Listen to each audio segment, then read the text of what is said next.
Well, hello everyone, and welcome to the Stardom Cast, a podcast where we talk all things about the fantastic, amazing, and spectacular professional wrestling company that is Stardom. Folks, we do it in a positive and we like to think fun manner.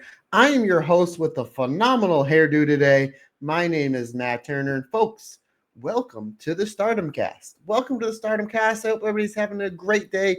I'm feeling great. I'm feeling tip top magoo, ready to talk about these two fantastic shows from our friends over at Stardom.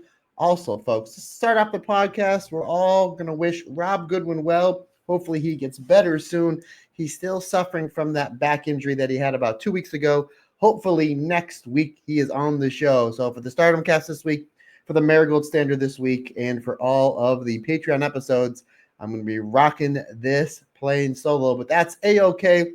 It's easy to do when you have a love for pro wrestling, when the pro wrestling is as good as it's been over at Stardom. So, folks, before we get into all the news, before we talk about what's coming up on the Patreon, loaded stuff. We got a lot of stuff coming up on the Patreon, past, present, and or future.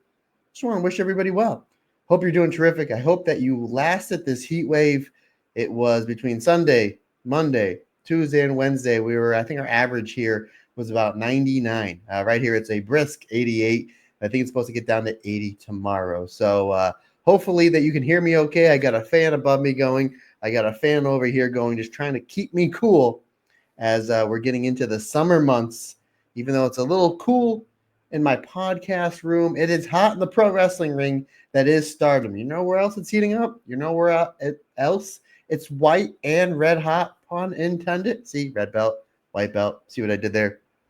It is hot on the Patreon as we have coming towards the end of the month of June of the summer of Starlight Kid. Not one, but two alternate commentaries dropped in your feed this past week. We have the alternate commentary, Starlight Kid taking on Syuri from night one of the 2024 5-Star Grand Prix. We also go to the year 23, the Dream Tag Festival. If you remember, that's the one that us fans got to vote on the tag teams. We had Starlight Kid and Azumi, I believe the first time teaming Starbomb. Starlight Kid and Azumi taking on Mayu Iwatani and Saki Kashima. So not one, but two alternate commentaries dropped this past week, folks. Also, don't forget Starlight Kid versus Natsupoi, full rivalry review that has been on your feed for the past week or two. We also dropped this past weekend. Is it still 5 stars? We go back 6 years ago. 6 years ago, 2019, Tam Nakano, Arisa Hoshinki for the Wonder of Stardom Championship back in Corkin Hall for Arisa Hoshinki's Wonder of Stardom Championship. So that is on your Patreon feed as well. We also dropped this past week Tag Team Breakdown, myself and good friend and tag team partner and all-around ace in the hole here at the Stardom Cast, Andy Header. We break down the phenomenal tag match from last year's Goddess of Stardom Tag League with Saori Anou and Natsupoi taking on Crazy Tiger Girl of Starlight Kid and one Suzu Suzuki. So all that great stuff is going to be on, or is already on your Patreon feed. And then coming up in the next week or so, a bonus review, because why not? You deserve it. For you fantastic Patreon members, a bonus review of Tomoka Inaba's 2024 5-Star Grand Prix. I recorded that just the other day. Should be up on your feed in the next handful of days. That was really great to go back and watch Tomoka Inaba's matches from last year's 5-Star Grand Prix with Tam, Momo Watanabe, Saida, Azumi, Mei Sarah, Mayu Iwatani. Just really great stuff as we are just about a month or so away from the start of this year's 5-Star Grand Prix. And we're still awaiting the participants. And we are hoping, fingers crossed, Tomoka Inaba is once again announced in this year's 5-Star Grand Prix. We're hoping that we get maybe a Saori match, maybe a Syuri match, maybe a Saya Kamatani match, maybe another Momo Watanabe match. So we're hoping Tomoka Inaba is in this year's 5-Star Grand Prix. Also, folks, we just got to find some time. Andy Header is a busy guy, is a busy man. We're just trying to carve out a half an hour or so where me and him can record our roundtable discussion, which our roundtable discussion is if we can book Starlight Kid in 5 title defenses of the Wonder of Stardom Championship, against wrestlers that are not signed to a Stardom contract. So that's going to be a fun roundtable discussion. I haven't recorded it yet with Andy. Hopefully we can fit that in sometime over the weekend. And then this is going to bleed over until the month of July. I just talked to a friend of the show, an all-around great guy, one of the best commentators on all of independent wrestling, one Jordan Castle. We are trying to get him in maybe in the next week or two where we can do our what if.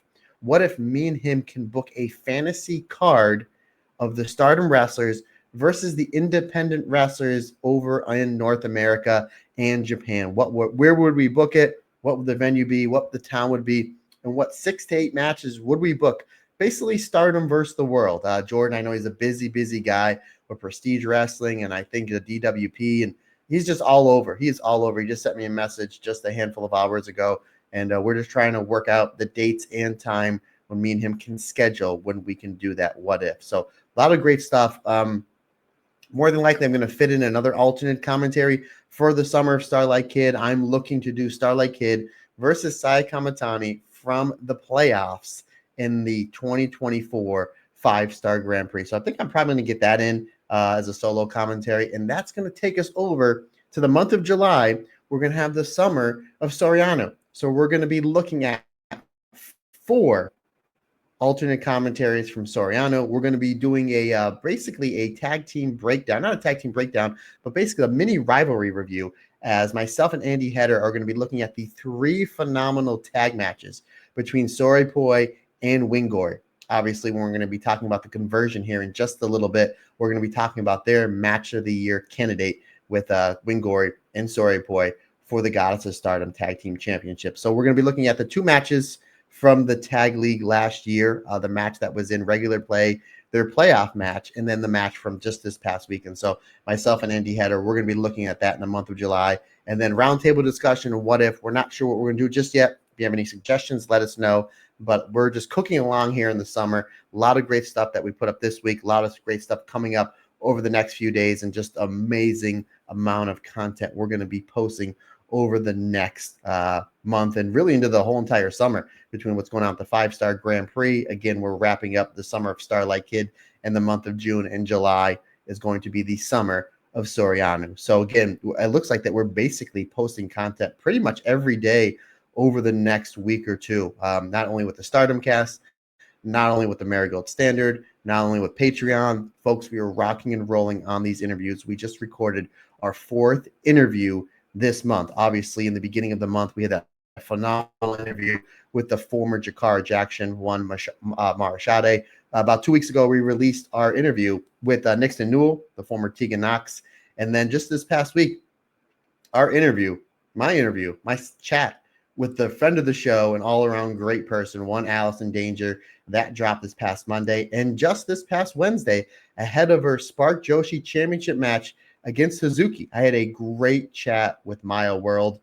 This was a really fun interview with her, as not only do we talk about her upcoming match this weekend with Spark Joshi, which you can get your tickets now, folks. They are moving fast if you're in the Texas area. Not only do we talk about her upcoming match with the Wild Heart, the People's Champion, One Hazuki, we talked about her busy WrestleMania weekend, this past WrestleMania about 2 months ago in Las Vegas, wrestling Aja Kong, wrestling Azumi, teaming with Starlight Kid, wrestling Rina Yamashita. She was just super busy. And then we also chatted about her wrestling Mayu Iwatani at last year's WrestleMania weekend, first Spark Joshi in the world famous Monster Factory. So that was a great chat and interview with Maya World. Obviously, we'd like to have her back on again sometime in the near future, because she is the it girl. It's not just a fancy gimmick. She really is the it girl. She is a phenomenal wrestler, a phenomenal person. For somebody that's only been wrestling 3 years, her resume speaks for itself. So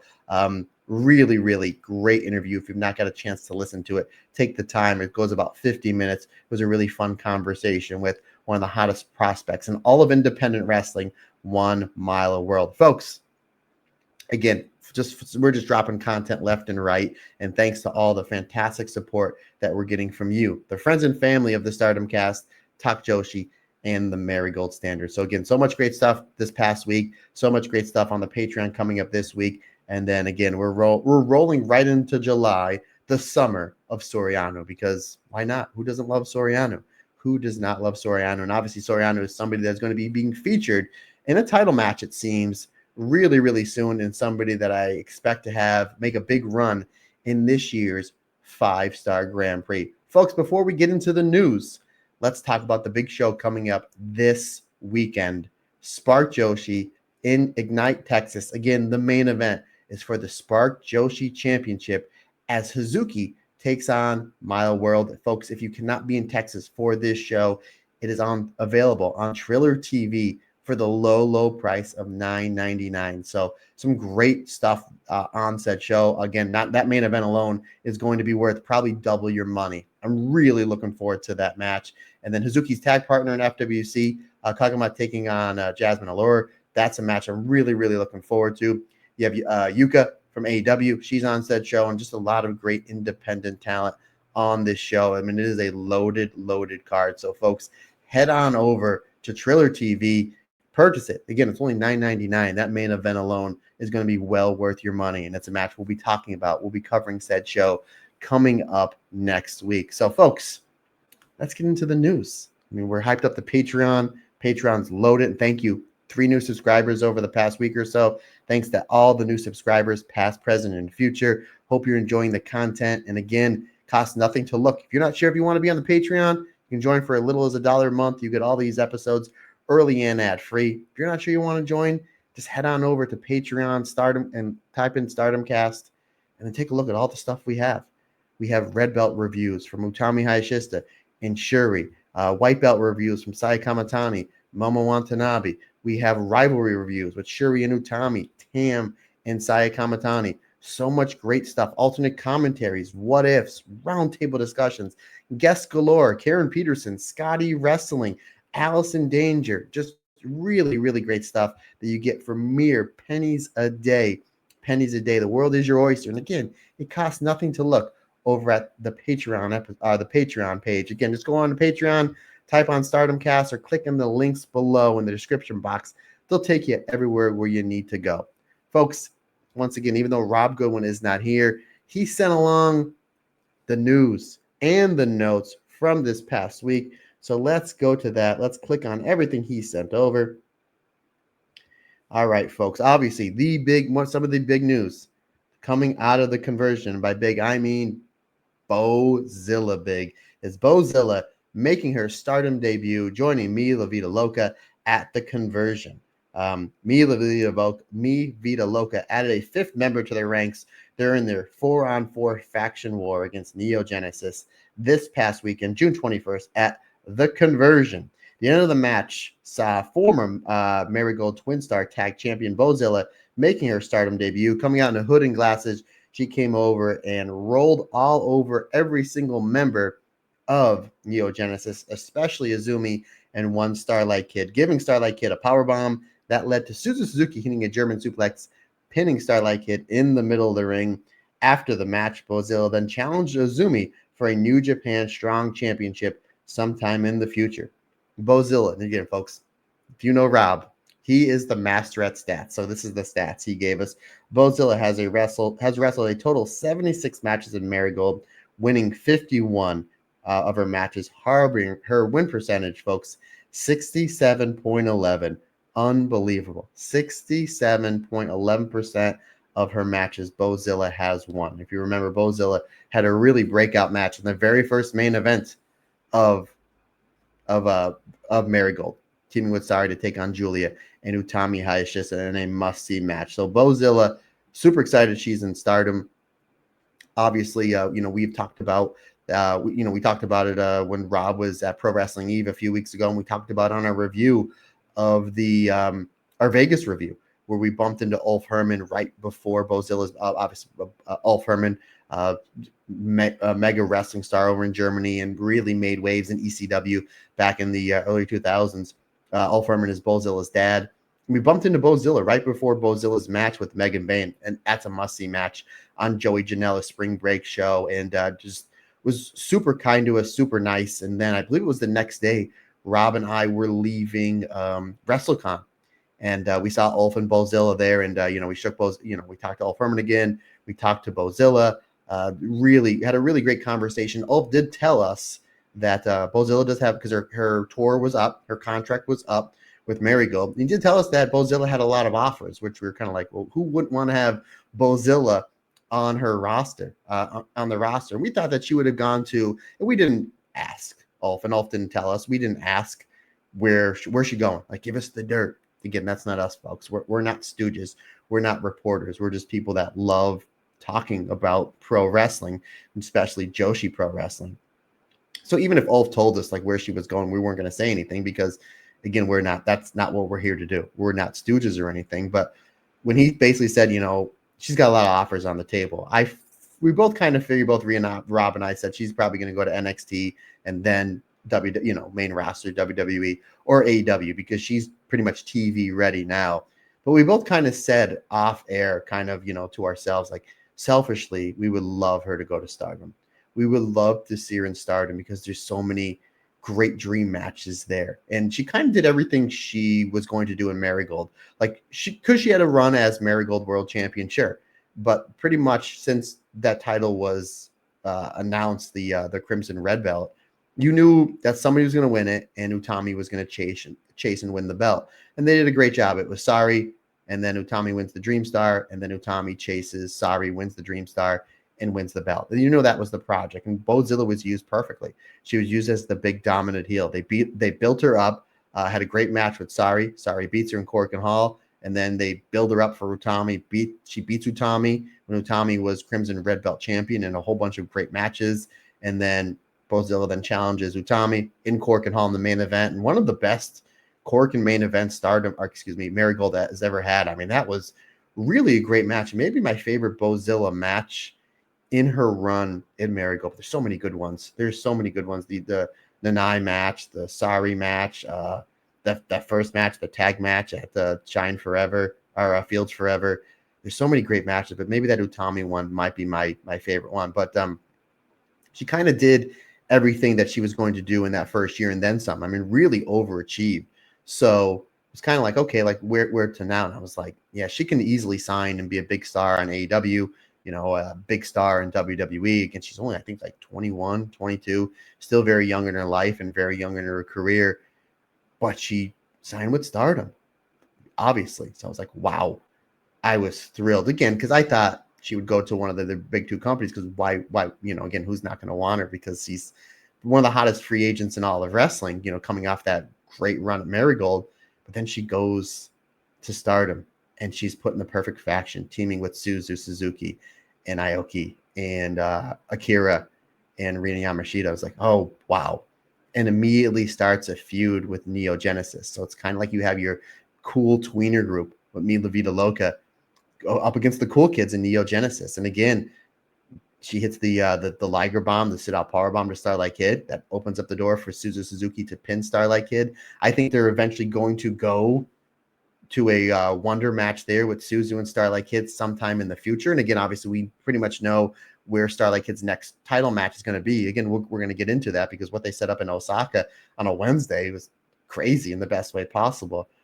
But then she challenges Azumi, and you're just like, how's that match going to be? Because Azumi is the smaller, high-speed style wrestler, very hard hitter. I was like, I don't know how that's going to go. I can't wait to watch it, because it's going to be great. Because obviously, again, we talk about all the time that, in my opinion, with the exception of Will Ospreay, I think Azumi is the most talented wrestler in all of wrestling.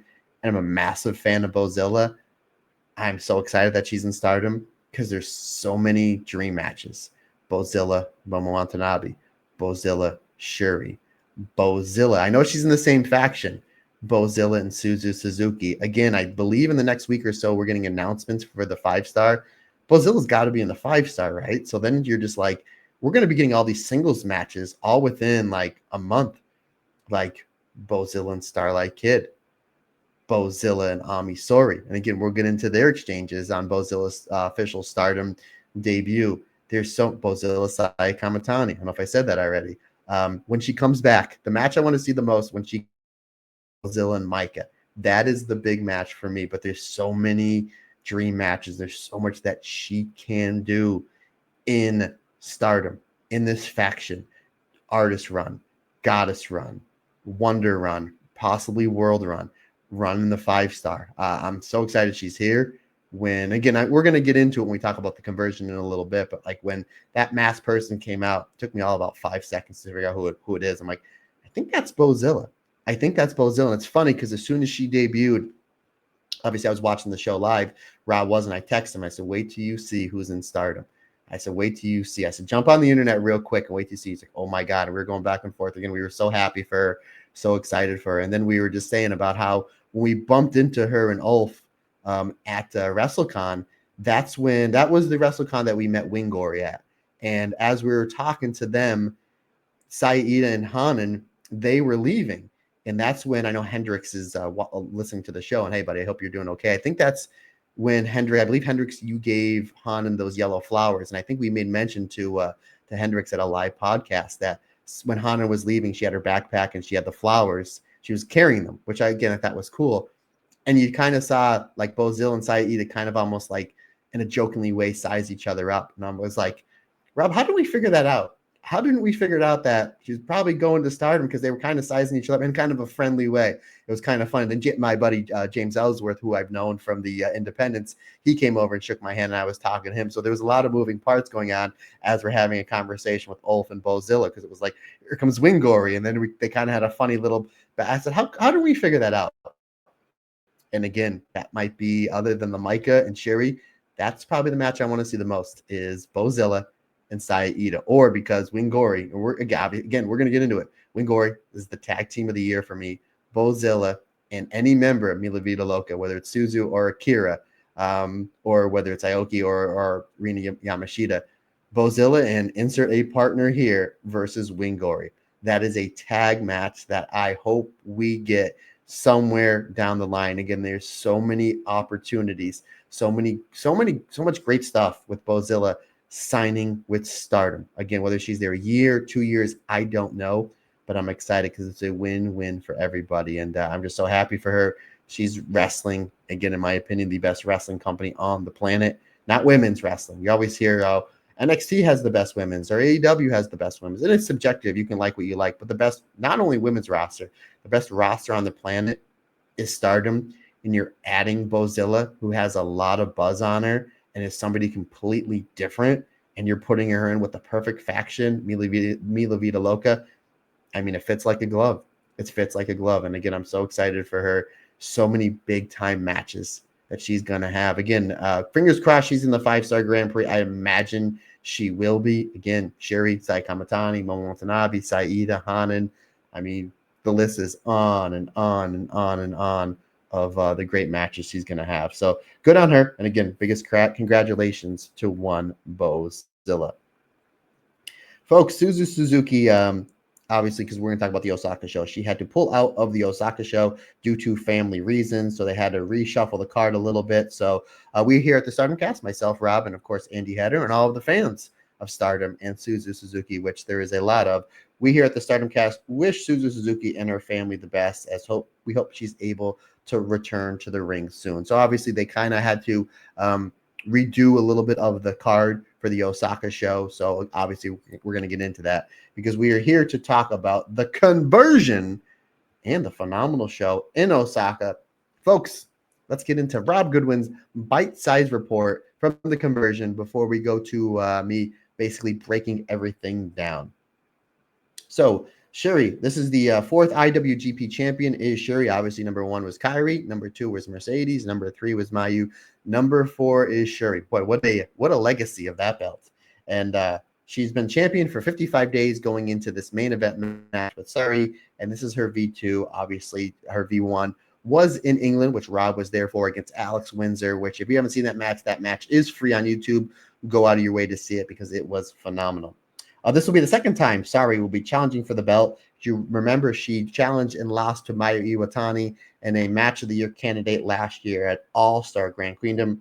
Saori has never beaten Syuri before. This is being their 3rd singles meeting. Syuri winning their first matchup back in 2011, and then they had a time limit draw back March 10th at Saoriism Chapter 7. Speaking of matches you haven't seen, if you haven't seen before, and free matches on YouTube, go out of your way to watch that match on Saoriism Chapter 7. It is free on YouTube. One of the best matches you'll see all year. Winggori, the 35th Goddess of Stardom Tag Team Champion, Saida and Hanan have been champion for 119 days. This will be their fourth title defense. They did defeat back at Dream Queendom at the end of the year. They defeated Hate XL of Tekla and Momo Watanabe to win the Goddess of Stardom Tag Team Championships. And then they had successful title defenses against Crazy Star, Mei Sarah Suzuki, against Peach Rock, Momo Kogo, and Mayu Iwatani. And then recently having another phenomenal match back at All-Star Grand Queendom, a successful title defense against FWC, Hazuki, and Kagama. Saori Anou and Natsupoi are both prior champions, with Saori Poi holding the belts for 99 days back in 2023. Natsupoi is a former two-time Goddess of Stardom champion with Meltier. Her and Tam Nakano held the belts back in 2022.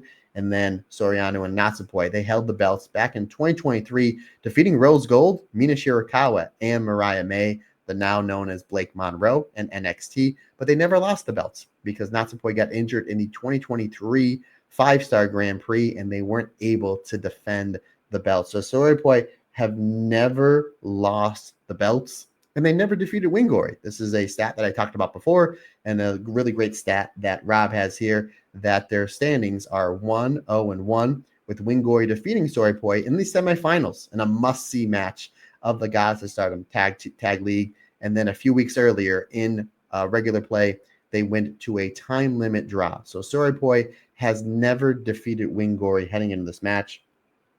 The 12th Future of Stardom champion, Hina, has been champion for 117 days. This is her first reign. She has 2 successful title defenses going into this match with Rian. This will be her 3rd title defense.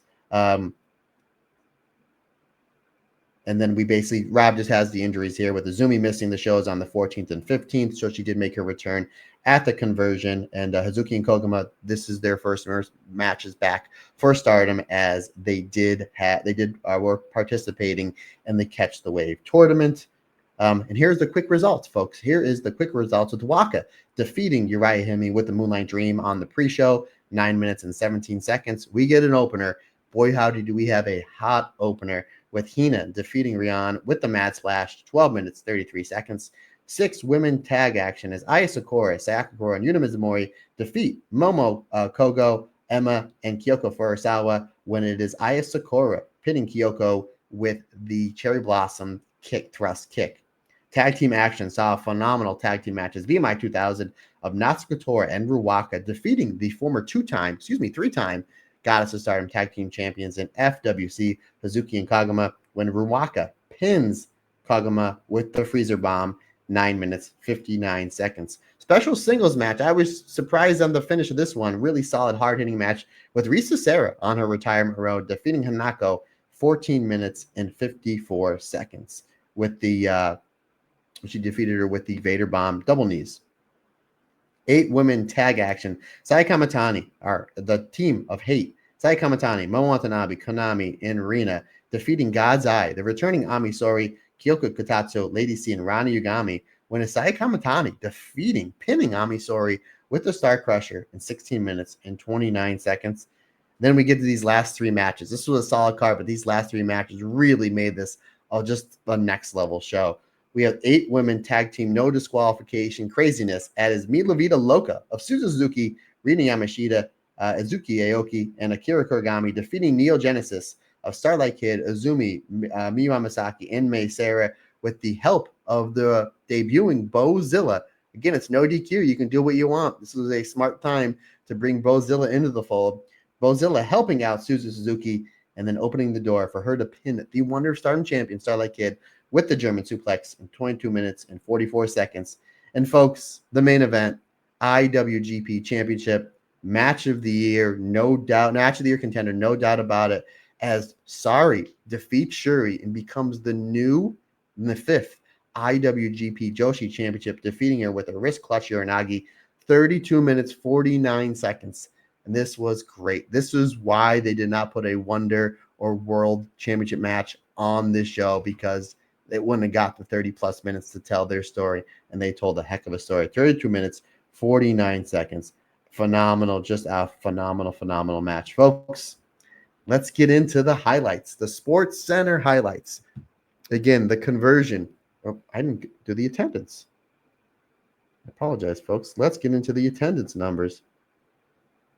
The attendance was announced as I believe the company announced it as a sellout, as with 2,521 people. This was up about 900 from the conversion last year. So again, folks, no red belt match, no white belt match, 2,521 people. It looked like they did have to block off a section or two for that huge stage.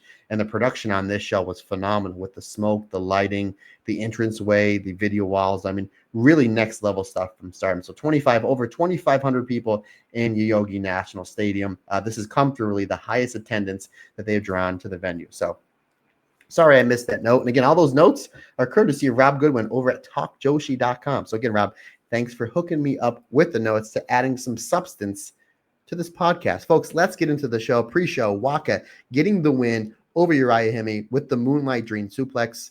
This was really great match, and the fact that it almost went 10 minutes, you're seeing the improvement of Uriah Hime unfolding each and every show before our eyes. Again, she does want to get a few wins before she officially joins Stars, which I think is a good way for her to earn her spot in Stars. I'm all for that. I thought she would have got the win here, but I got no problem. Waka picking up the win. Really hard-hitting, great stuff back and forth.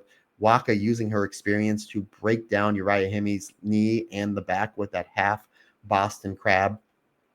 Uriah, towards the end of this match, really shows great fire with the forearms, drop kicks, hits the basically the shining leg drop for a 2 count. But eventually, it's Waka able to hit that wrist clutch snap suplex, the Moonlight Dream, for the 3 count, 3.5 stars. Really solid way to start the show. And I thought it was really smart on Stardom putting the first 3 matches free on YouTube. It's a good way to get views up on your YouTube channel, good way to increase subscribers, and a good way to have people say, geez, maybe I should buy this pay-per-view, or you know what, I can't afford the pay-per-view right now. Times are tough, and I get that.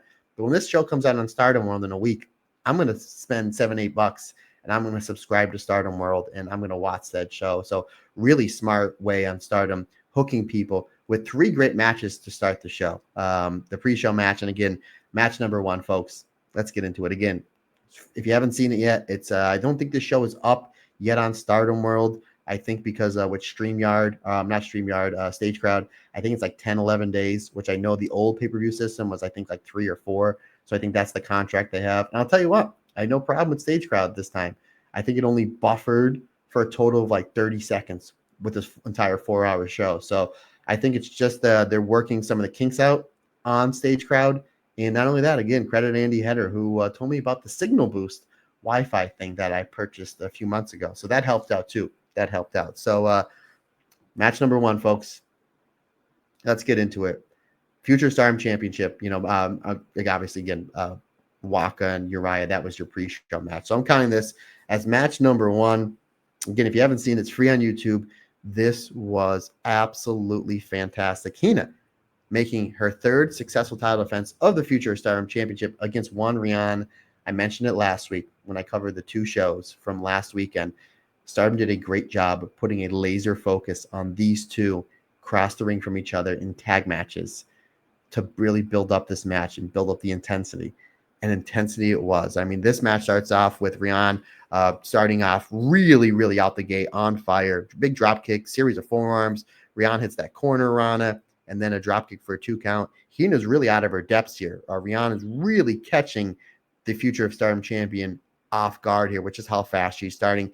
Hina slows things down with a Boston Crab, and then she really starts to work over Rian's legs, her back, really trying to slow her down. We see some forearm smashes between the 2. Rian hits a fisherman suplex, which I don't think we've seen her use that much. And I even have my notes here. Great bridge. Really like a Tam Mayu level bridge from Rian with that fisherman suplex. Beautifully done. That scores her a 2 count. Hina continues the strategy of working the back of Rian, hits a pump handle backbreaker, and then goes back to the Boston Crab. I really like that. And then she transitions the Boston Crab into the SDF. Shout out to Luthez. Shout out Masahiro Chono. Really great stuff there. Hina then hits the pump handle Uranagi. That scores. And then follows up with the big ending. She back in, I think it was 2023. She used that as a finisher. We see it brought back out here. That gets a 2 count. Hina goes to the top rope, like she's going to go for that mad splash, which is her new big finisher. Rian cuts her off. She's a top rope cutter and then follows up with a high cross body for a 2 count. Rian is staying focused, firing up, fighting spirit, locks in a rear naked choke. Looked like she's going to put away Hina and win the future Stardom Championship. Rian then hits a crucifix bomb. That scores her a 2 count. The crowd, which was already invested, they're molten hot for Rian. They want to see a title change. They like Hina, but they like the story that we're telling here with Rian. They want to see a title change. Rian goes for that her version of the Code Red, the apricot, which we've seen her win some matches before. Hina blocks it and then counters it into the Ghetto Clutch for a 2.9 count. Really great falsie. Rian then fires up with some beautiful forearms. Hina is able to weather the storm of the forearms, hits the Hina special. That scores her a 2 count. Rian then is able to do a backslide. That scores her a 2.9 count. Rian then hits a deadlift German suplex, deadlift jackhammer. That scores her a 2 count. She goes for another one. Rian rolls through for another 2.9 count. This match was great. The emotion towards the end and all these near falls from Rian catching Hina with all these close falls really had me and everybody else on the edge of their seats. Really great near falls. Great job on Hina kicking out at like 2.999. Great facials from Hina, really trying to hold Hina down for that last split second. And great job by the referee getting so close to that 3 count. And this crowd was biting on all the falsies. Again, championship match, open up the main card of a pay-per-view, 2,500 people. This was absolutely beautiful. Eventually, Hina hits the jackhammer, the STO. That opens up the door for Hina to finally hit the mad splash for the 3 count. 12 and a half minutes was the perfect time to tell their story. These two have a lot left in them. I want to see these two wrestle every week. This was great. 4.25 stars for me. Hina makes a successful title defense. She is on the V3. Pardon me, folks. We go to match number 2, which sees the Cosmic Angels trio of Yuna Mizumori, Aya Sakura, and Sayaka Kurora taking on maybe future stars trio, as we have obviously stars Momo Kogo, Emma Mamashita, and Kyoko Furusawa. Almost 9 minutes, good enough. We have a really great back and forth here with Yuna and Momo Kogo to start, and then Yuna and Emma have almost a high-speed style to start this match. Again, we need high-speed challengers for Mei Seira. She hasn't defended that belt in like 100 days. I don't know why we're not using Yuna or Emma, because they would have a great 7-8 minute match with Mei Seira. We do see Yuna holds Emma up for a gory special while Aya kicks away at the young high-speed rookie. Yuna and Aya stole the show at last year's Goddess of Stardom Tag League. New move.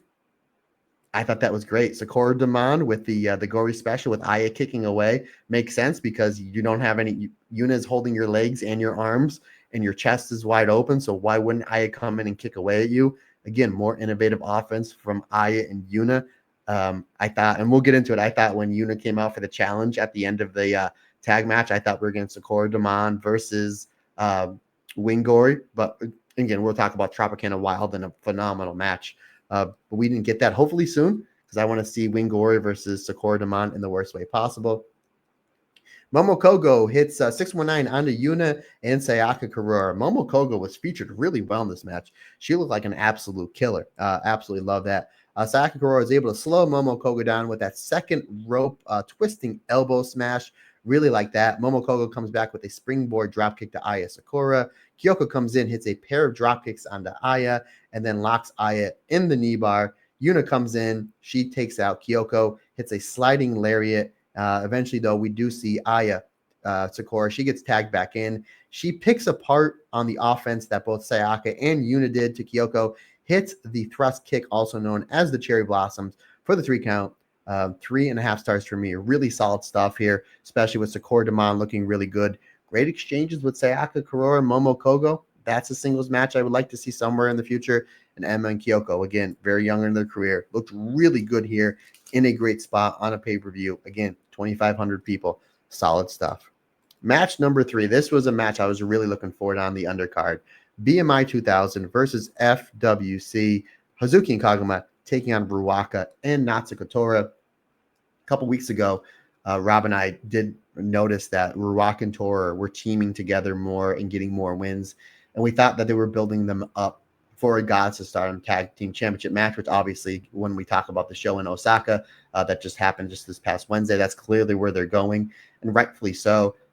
I pretty much knew BMI 2000 was winning this match. FWC, they're going to be doing some work outside of Stardom for a little bit. Again, Spark Joshi show coming up this weekend. Again, folks, if you haven't got your tickets and you live in the Texas area, get them. They're selling at a rapid rate. If you're like me and can't make it to Texas, I'm clearly dropping my $10 to watch said show. So definitely, definitely put the money down for that, because it's going to be well worth it. And plus, they're doing stuff in Oz Academy. I know Hazuki basically said, we're kind of independent for now. Hopefully, we see them kind of go away for a little bit. Not that I want to see them go away, but they go away for a little bit. Hopefully, they come back for the 5-star, because I just don't know what my life would be like if Hazuki's not in the 5-star Grand Prix. That would really hurt me, because she's been crushing it since she's been back from her retirement in the 5-star Grand Prix. In 2022, she was the MVP. 2023, she had great matches. Last year, her match with Maiko was one of my favorite matches of the whole entire tournament. Her match with Natsupoi was absolutely terrific. Great match with Konami. And then we had the cheating. But anywho, we hope Hazuki is back in Japan in Stardom for the 5-star Grand Prix. But again, I know a lot of people saying, Matter, are they burying FWC? I was like, no, they just lost a tag team championship match 2 months ago to put over Winggori. Their job here is, one, to have a great match, which it was, but their job is to make BMI 2000 look like that they can defeat Winggori. That's their job here. Again, they're going away for a little bit. And again, I'm pretty sure they're still signed with Stardom. They might have that Saori Anou deal where it's just like they can still do independence. I still think they're under a Stardom contract one way or another, because even when Hazuki and Kagama are tweeting like, we're going to be worldwide FWC, we're going to be independent, they're still using the hashtag Stardom. So my guess is they're still under a Stardom contract one way or another. My guess and hope is that they're both going to be in the 5-star Grand Prix. So I thought this match was great. I don't think that FWC is being buried. Their job right now is to get other teams over, to make them look legit, to make them look like they can defeat Winggori. And that's what happened here. I think this is a really great match. You had BMI 2000. They get the jump early on. Kagama is able to stop the early onslaught with that running Kogama cutter. Hazuki hits a Joshi dropkick onto Ruaka into the crossface. Hazuki hits the double code breaker. Tora comes in and she stops the boot scrapes from one Hazuki. We get the classic FWC. FWC they were phenomenal here. They really were. And I liked it how Hate tried to get the jump on FWC. And then once they had a little bit of an opening, here comes FWC, one of, if not the best tag team in all the wrestling. Once they got that little glimpse of hope, it was just teamwork back and forth. And they hit that patented Hazuki hits the Joshi dropkick. And then it was Ruaka takes the bump. And then Kagama hits the high crossbody. Excellent stuff there. We do get BMI 2000. They bend the rules a little bit. They get the advantage. FWC has to retreat to the outside, to the apron. However, they stop the onslaught from Tora and Ruaka. They double apron DDTs. Ruaka and Tora spill out to the floor. This opens up the door for that patented FWC dive, which we see Kogama do the classic dive off the second rope, and then Hazuki hitting the suicide dive. They go for that. However, it gets stopped. And everybody's like, oh, we really wanted to see it. Ruaka comes in, hits a fisherman suplex on the Kogama for a 2 count. Hazuki makes the save with the code breaker.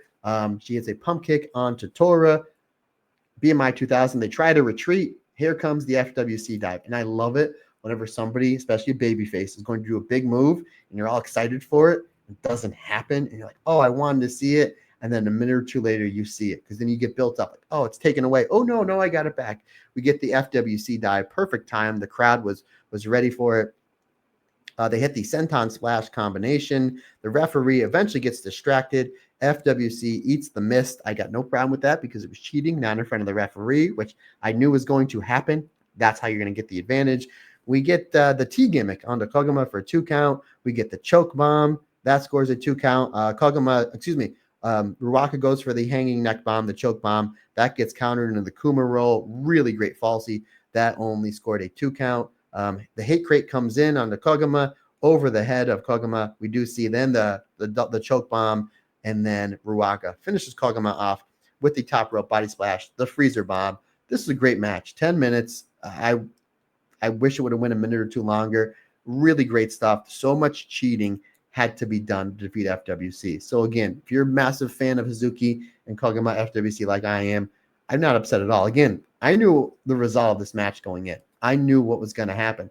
BMI 2000 needed a win because, again, they're building them up for a tag title match. FWC, they're going to be worldwide FWC, and they're going to be doing other stuff. So it wouldn't make sense to put FWC over because who's staying and who's going? What's the next thing we need to do? We need to get more challengers for Winggori. It seems like we got quite a bit over the last 3 or 4 days. So 4.25 stars. I thought this match was great. And again, they had to do so much cheating. Again, not in front of the referee to defeat FWC. So there's a lot of heat on hate in a good way, and a lot of babyface sympathy on Hazuki and Koguma, which is basically really what you want. Match number 4, Risa Sera versus Hanako. We get a big lockup to start. We get a tackle off back and forth, which I thought was really, really good.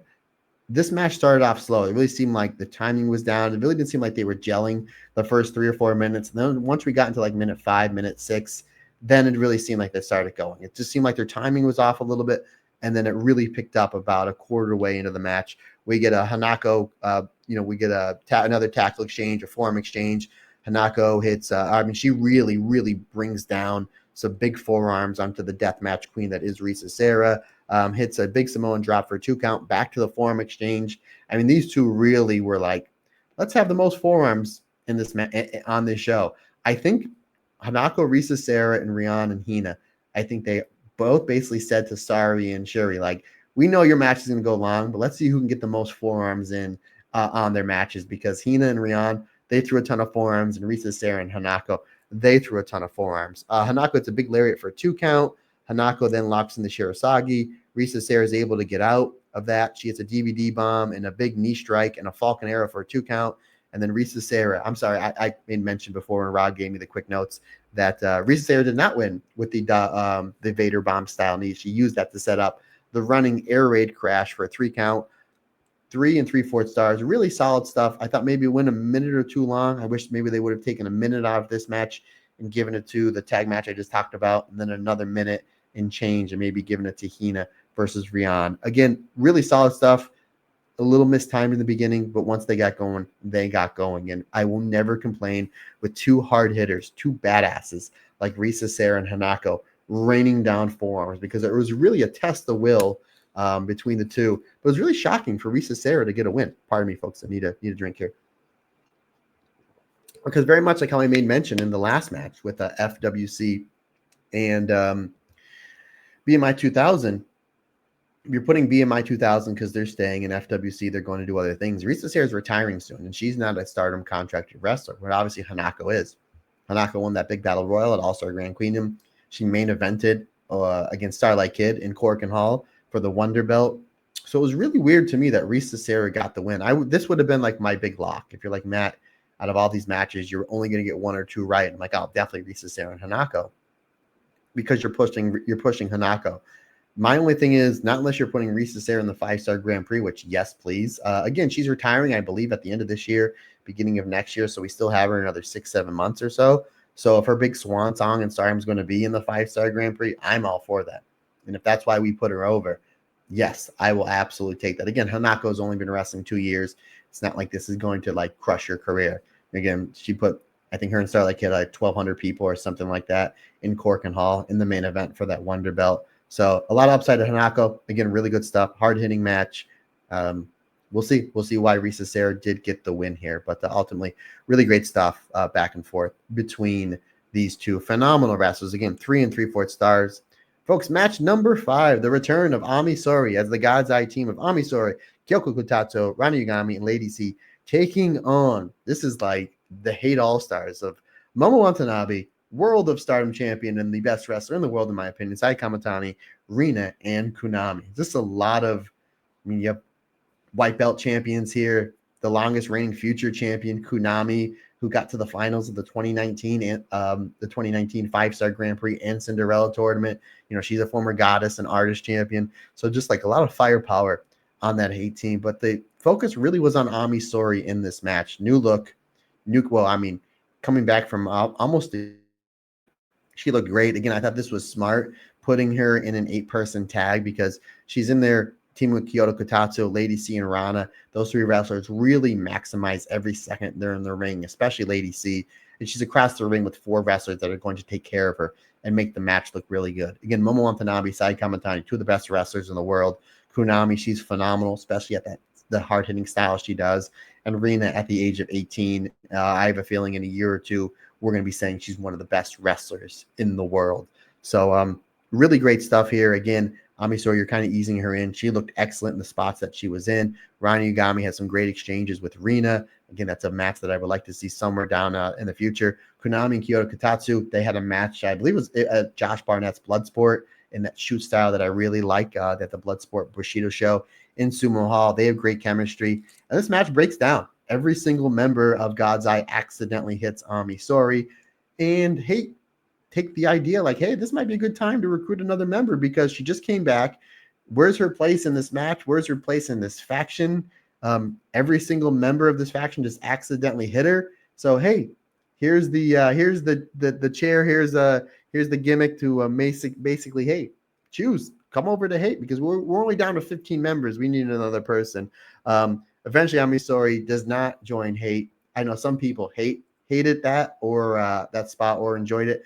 I didn't mind it. It made sense in the moment because it's like, hey, we have this opportunity to recruit Ami. She just came back. Every member of her faction accidentally hit her. She's probably pissed. So I didn't love it. I didn't hate it. I thought it was like, I get it. I get it. And then ultimately what happens there is Ami Sourei taking out all four members of Hate in about a minute. So you really make her look excellent here. But ultimately, though, we get a mini match with Kamatani and Ami Sourei towards the end. And again, Kamatani does a great job taking care of Ami Sourei, making her look legit, making her look like a badass. They had a really great and underrated match for Kamatani's Wonder of Stardom Championship back in the beginning of 2023. Again, folks, that whole entire run from Saya Kamatani is phenomenal. And her match with Ami Sourei is kind of one of the more underrated matches. Obviously, it's not the Natsupoi match. It's not the Hazuki match. It's not the Mina matches. Really not the Micah match. It really flies under the radar. It's a really great match, and I highly recommend you go back and check that out.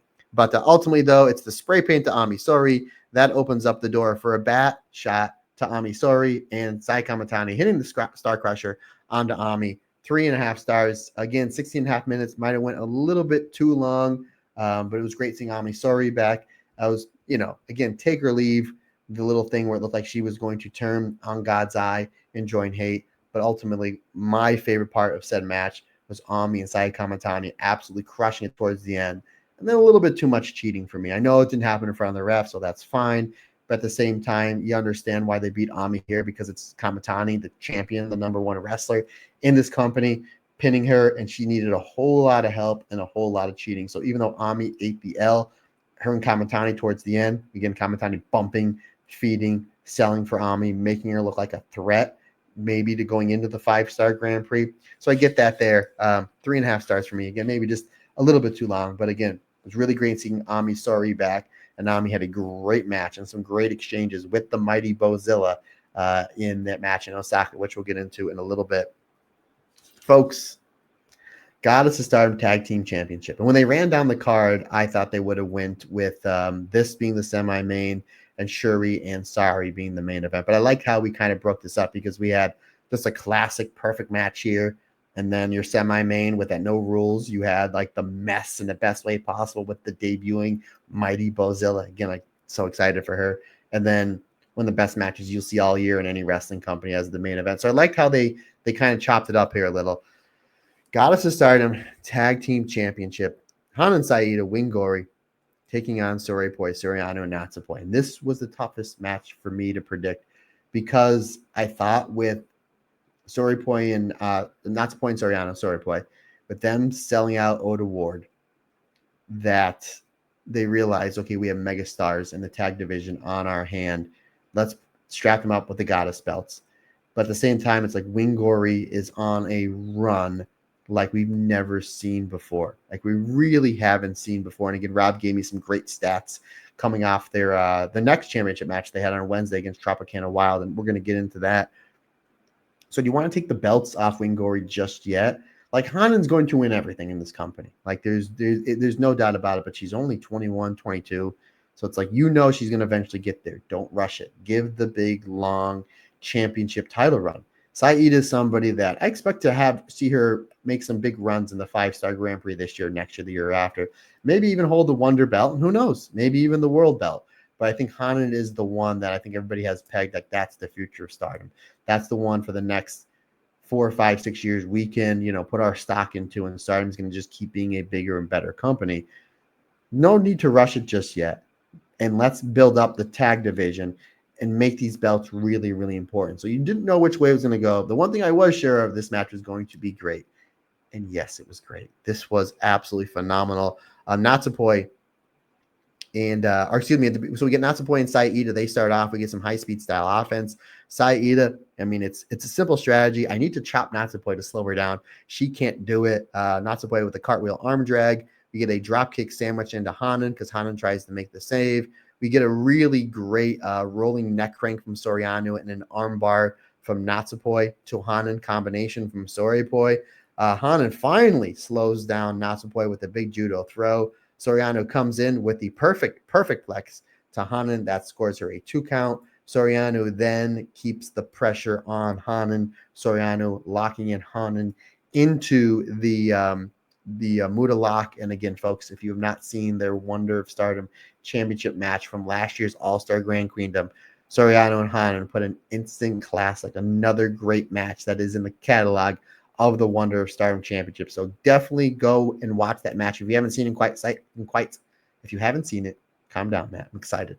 If you haven't seen that match from last year's All-Star Grand Queendom ever or in quite some time, take the time to watch Saori Anou versus Hanan for the Wonder of Stardom Championship. We got a lot of that in their exchanges in this match, which is really just next level. Hanan is able to get the advantage with that 180 press to Saori Anou. Saori Anou is able to come back with some rolling fisherman suplexes and then into the straight jacket camel clutch onto Saida. Saori Anou stops Saida's lariat with a big enziguri. We get the Saori Poi super kick spot into the spider web submission onto Saida. Natsupoi hits the super kick onto Saida and then locks her in the spider's web. Eventually, Saida powers out, and here we are halfway through the match. What is Saida trying to do to Natsupoi? The same thing that she did in minute 1. She finally chops that damn Natsupoi. She finally chops Natsupoi. She's chopping her way at her, but Natsupoi, looks can be deceiving because Natsupoi looks like the sweetest person in the world, but we Stardom fans know she's the murder pixie. So now does she eat these chops, she comes back with that rolling spin kick, dropping Saida, and hits that insane running basement dropkick to Saida. Winggori is able to come back. We get great tag team offense from the tag team champions. They do the European lariat sandwich to Natsupoi. That scores a 2 count onto Natsupoi. We get corner dropkick sandwiches onto Saida from Saori Poi. Saori Poi then misses their kick combination, which is basically Natsupoi going for the super kick and Saori Anou doing the enziguri.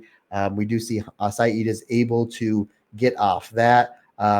We do see more teamwork from Winggori, and then we see some great teamwork onto Saori Poi. So we basically get almost a 50-50 match as this thing is really, really ramping up. We do see, though, Natsupoi is able to rebound with a big boot that sends Saida and Hanan to the floor. Natsupoi goes for a big dive, but misses. She eats the floor on the dive. Hanan is able to say, hey, Natsupoi, you missed that, but I'm going to hit it. Hanan takes advantage of that spot. She's a perfect dive to the floor.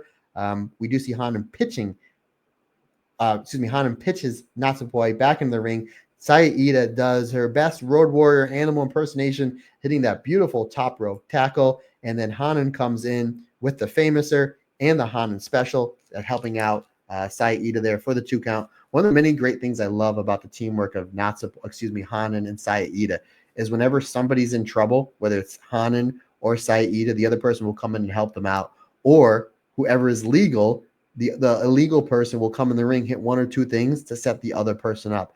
I haven't seen a tag team do it that well in a long, long time. It's one of the many reasons why Winggori, Hanan, and Saida are my favorite tag team in all of wrestling, in my opinion, as we are closing on the month of June. We're halfway through this year. Crazy to say. They are my clear front runners for tag team of the year, is Winggori of Hanan and Saeed, just the way they set each other up and the way they help each other out towards the end of the match. It's a really great teamwork these two have. Hanan and Natsupoi have a form exchange. Yes, can we please see that in the 5-star Grand Prix? Form exchange is not enough. We get a violent slap exchange. Natsupoi eventually takes Hanan down with a Fujiwara armbar.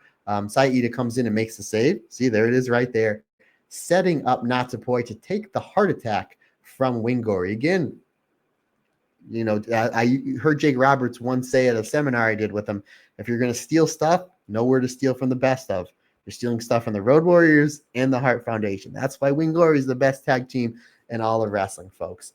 We do get the big backdrop tackle spot from Winggori onto one Natsupoi. That scores a 2.9 count with Saori Anou making a last-minute save that we did not see her come into the frame until literally the last second. So we have been seeing Winggori use that top rope tackle backdrop combination to finish off a lot of teams, and I thought that would have been the finish. Saori Anou again making the save at the last possible second. Saori Anou comes in on all sorts of fire, big boots, Joshi drop kick. Saori Poi finally hits that kick combination, and that kick combination of the super kick and the enziguri, that leads into the phenomenal teamwork of the Ferial Ring and the Tom's Tundra onto Hanan. I thought that was going to be the finish. Between them doing the kick sandwich again that they went for earlier on, they didn't get. You're like, oh, I wanted to see it. I didn't get it. We build it up. They hit it perfect here. We get the Ferial Ring and the Tom's Tundra combo onto Hanan. I was 99% sure that was the finish. That was only a 2 count,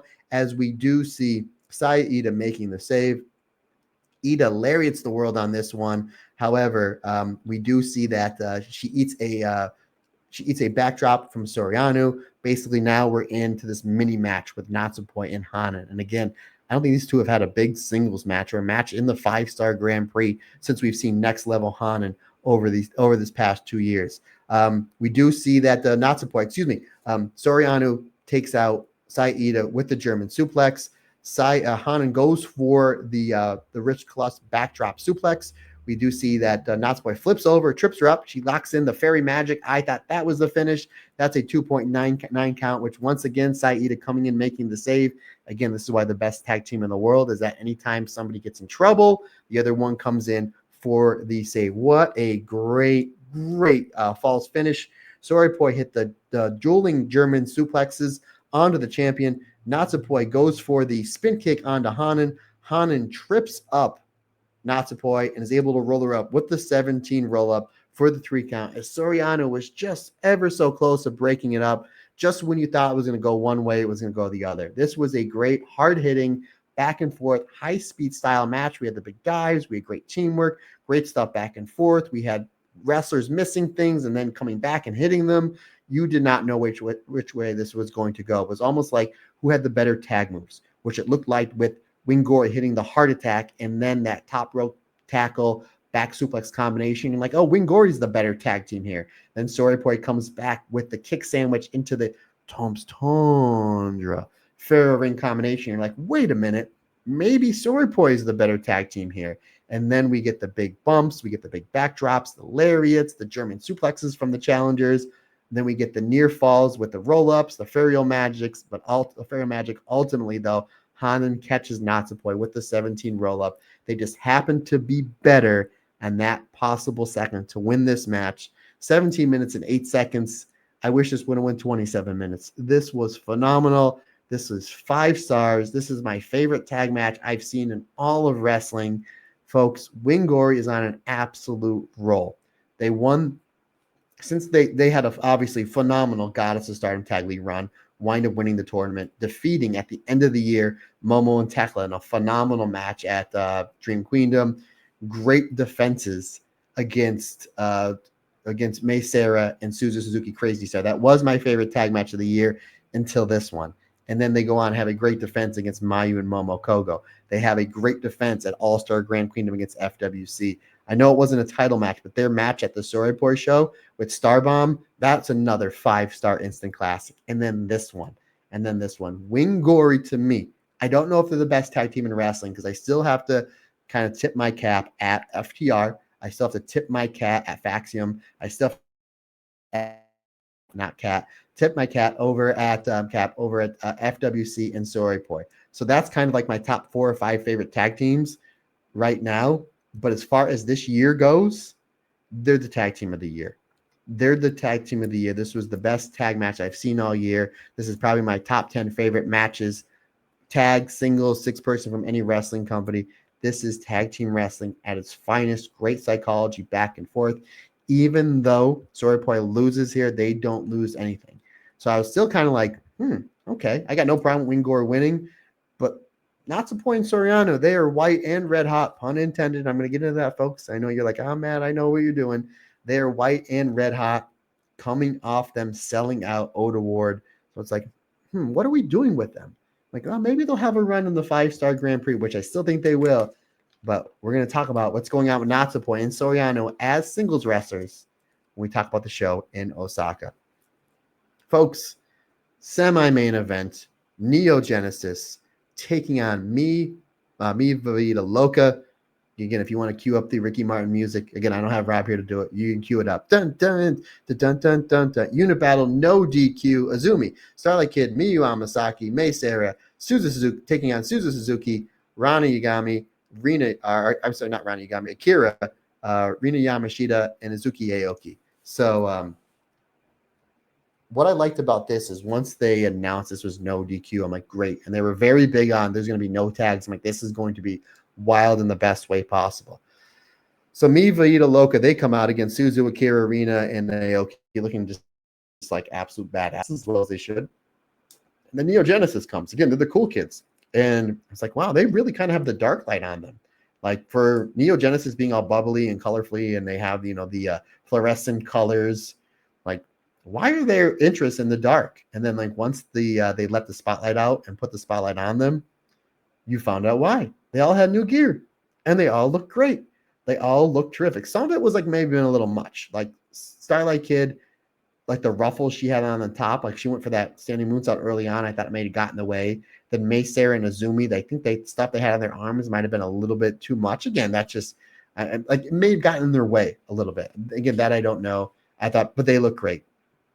They looked absolutely phenomenal. Literally to the point where Andy Header literally stopped watching the match to text me, let me know how great they looked and how much he approved their gear. And folks, Andy Header is the king of wrestling gear when it comes to the independents. So that's where Andy Header comes into play more than anybody else. He knows his gear, but they all looked great. Like again, maybe that was my opinion. Maybe it was a little too much that was kind of getting in their way because how fast May works and how fast Azumi works and how fast Starlight Kid works. That it might have been something that got it in their way. Again, maybe that's just me. Maybe they were just like, maybe they were fine. I don't know. Regardless, I loved how they how this faction has all matching gear.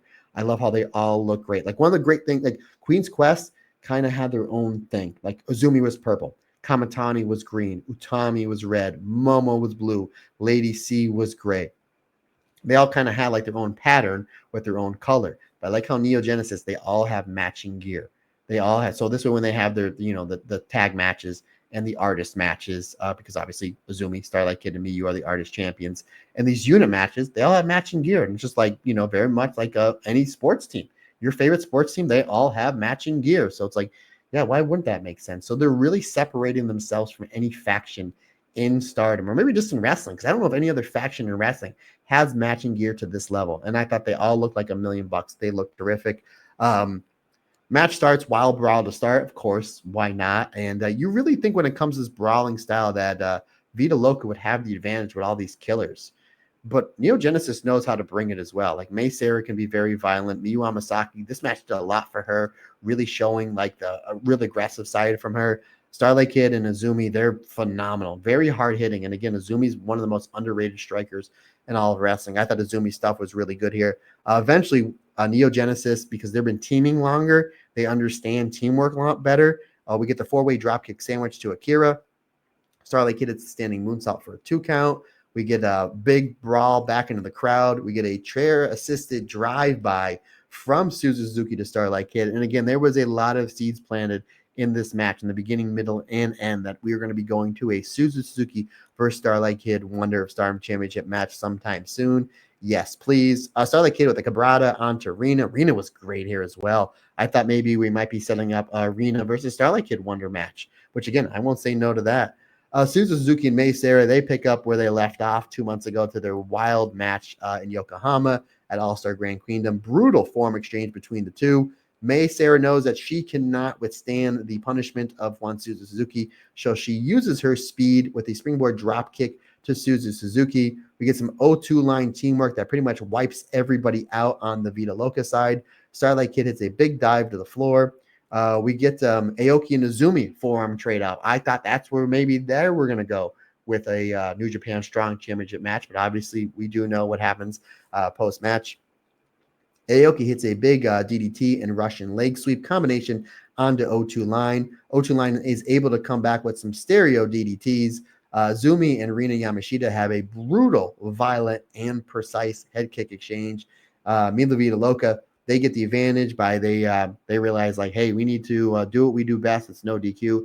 Let's bring in the weapons. And they bury poor Miyu Amasaki under a whole bunch of chairs, now making this technically a 4-on-3 match. They wind up getting they get into the advantage. They really put the boots to Starlight Kid, Mei Seira, and Izumi. But then Miyu Amasaki comes out of the chairs, fires up again. Great job showing her fire, fighting spirit, and really super aggressive, which was kind of the one big thing that Miyu Amasaki was kind of missing. But she really brought out in this match. She comes in with a big spike DDT to Suzu Suzuki onto the chairs. Great stuff there.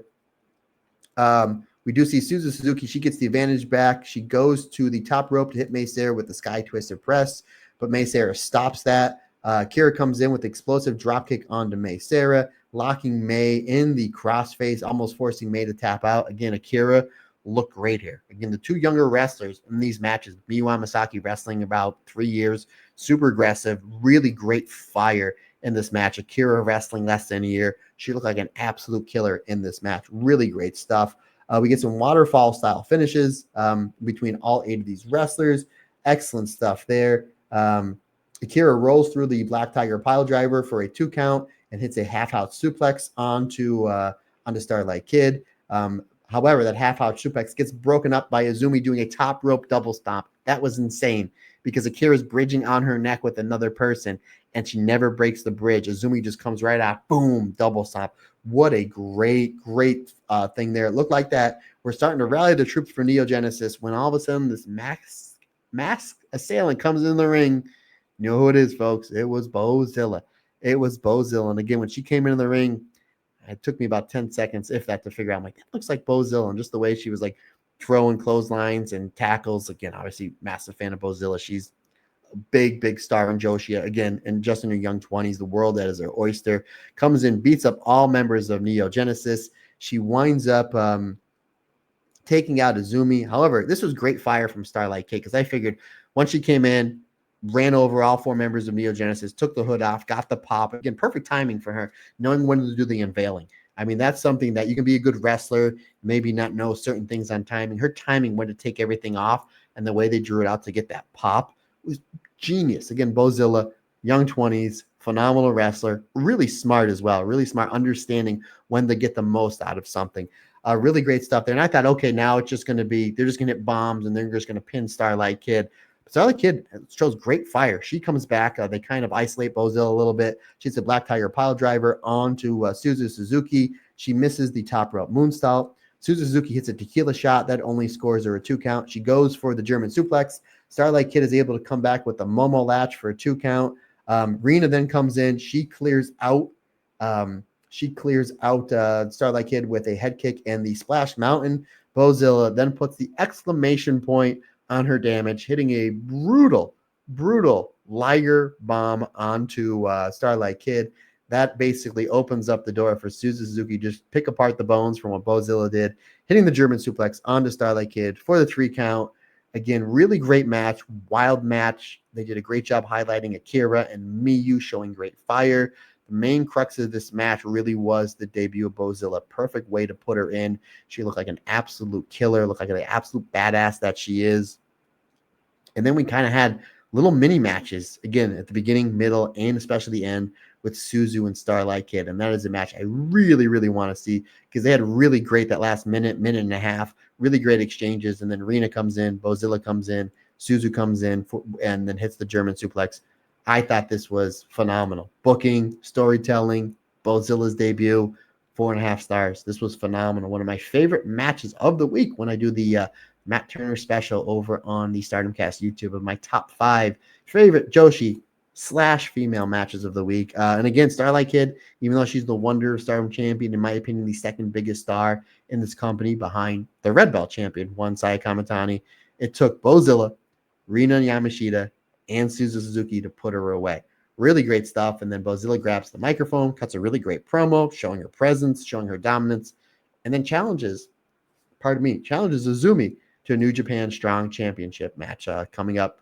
Don't know when that's going to happen. Maybe on one of these Korakuen shows, because we got 2 Korakuen shows before the 5-star Grand Prix, and we also have the Roundtable pay-per-view coming up as well. So maybe sometime in between there. But Bozilla is here in Stardom. She is part of Mila Vida Loca. We do see sometime these rookies and some of these other wrestlers that come in that they don't join a faction right away. We knew right away what she was doing because she helped them out. So again, a lot of great stuff on tap for Bozilla in Stardom. So a great addition for Stardom, and really the perfect faction for her to go to. Again, 4.5 stars. I'm really excited to see what this feud is going to bring too, because I think this is just the start of Mila Vida Loca versus Neo Genesis. Now, Neo Genesis, they need to bring in somebody to combat Bozilla. So do they bring in somebody like a hard hitter? Do they bring in maybe a Megan Bayne, who does, obviously she works for AEW.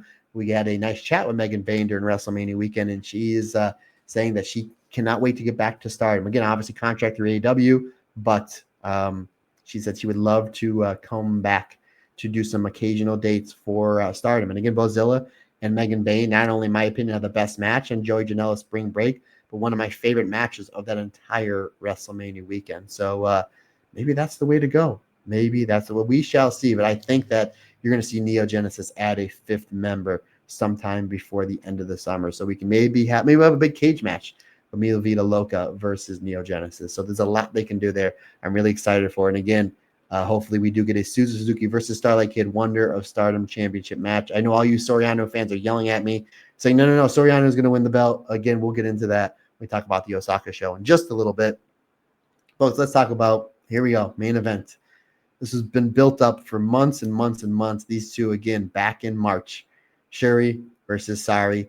30-minute time limit draw in Shinjuku Face. Just a match of the year candidate.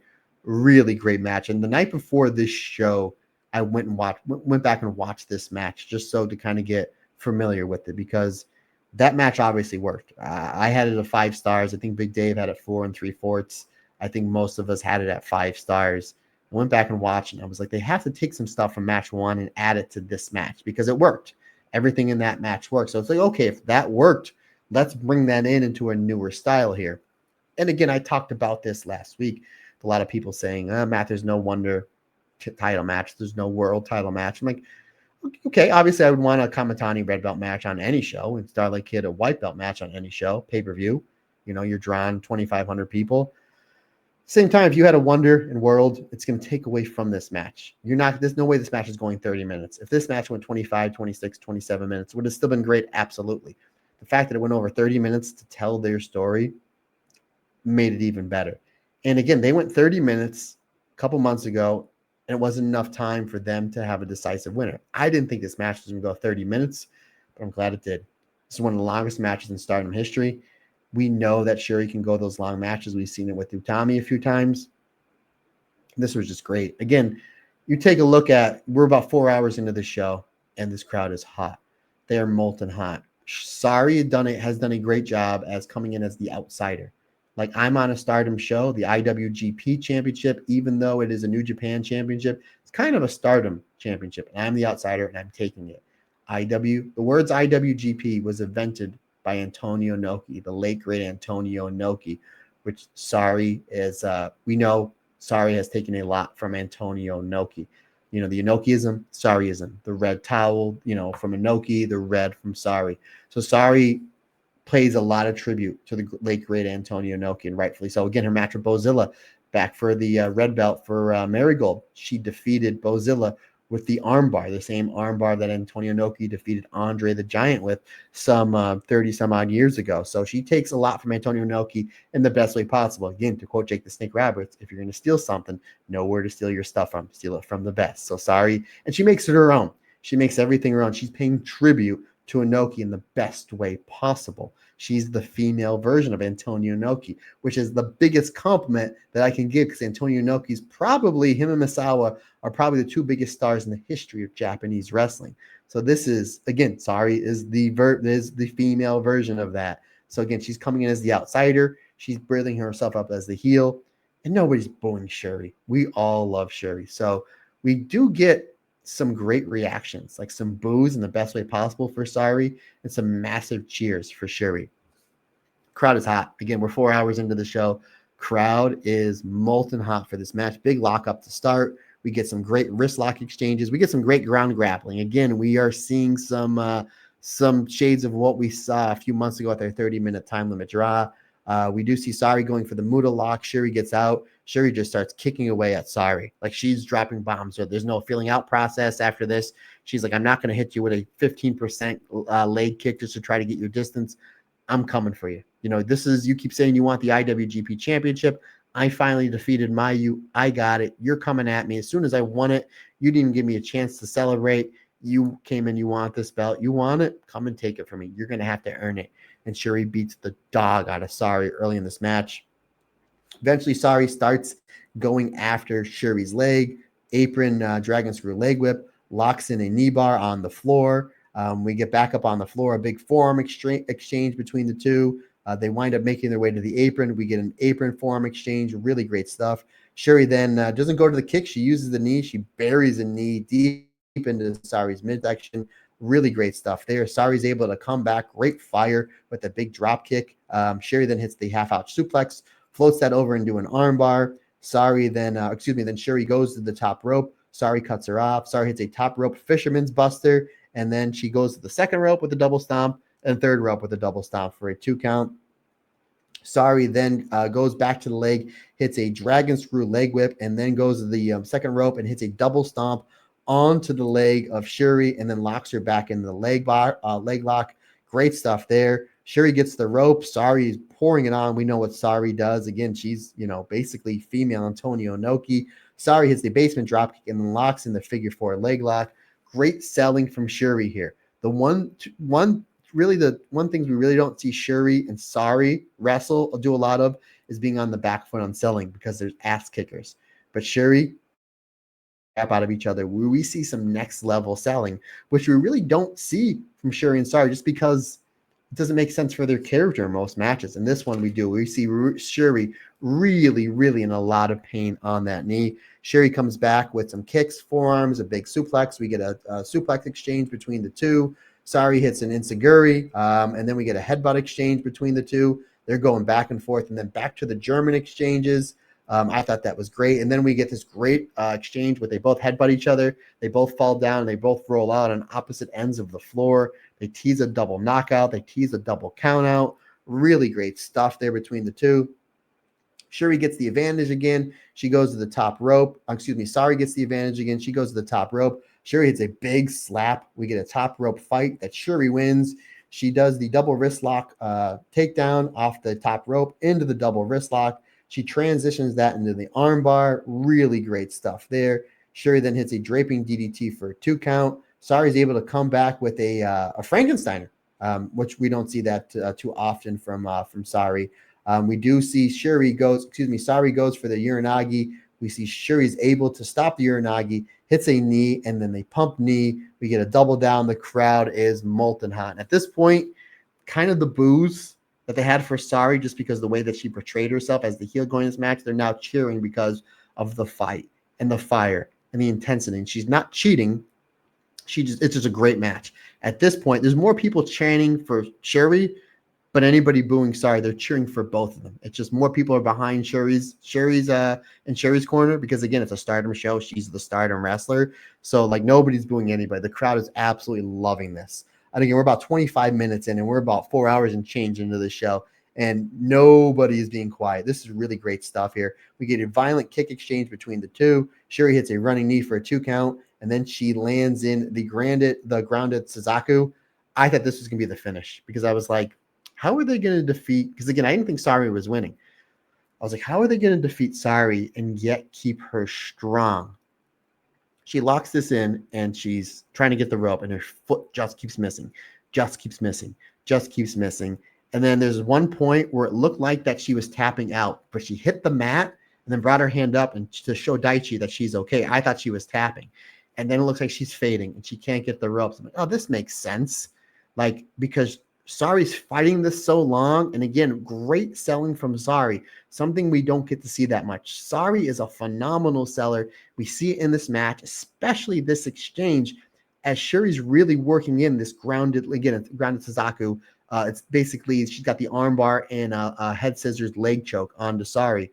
And it looked like Saori was tapping, but she was just putting her finger up, and now she can't get the rope. She's getting ever so close. I'm like, this would be a genius finish, having Saori pass out, showing, hey, I'm okay, but she was so close to having her foot on the rope. It was like 4 or 5 times she touched the rope and it went down. She touched the rope and it went down. And Daichi is such a great referee. We've seen it in matches over the last 5 or 6 years. He won't break a hold on a submission, not less your foot or arm or whatever is fully into the rope. It can't just touch. It needs to be on there for it to break. And I'm like, what a great finish this would have been.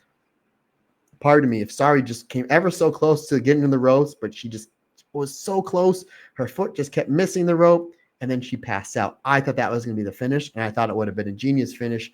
However, Saori eventually gets to the ropes. Syuri gets her 8th win of this match. She's on fire. Forearm exchange, hits a brutal ruin for a 2 count. This insane buzzsaw kick that I was like, oh, wow. This was insane. That scored a 2 count. Saori goes to put away Syuri with the Vermilion World. Saori's able to get out.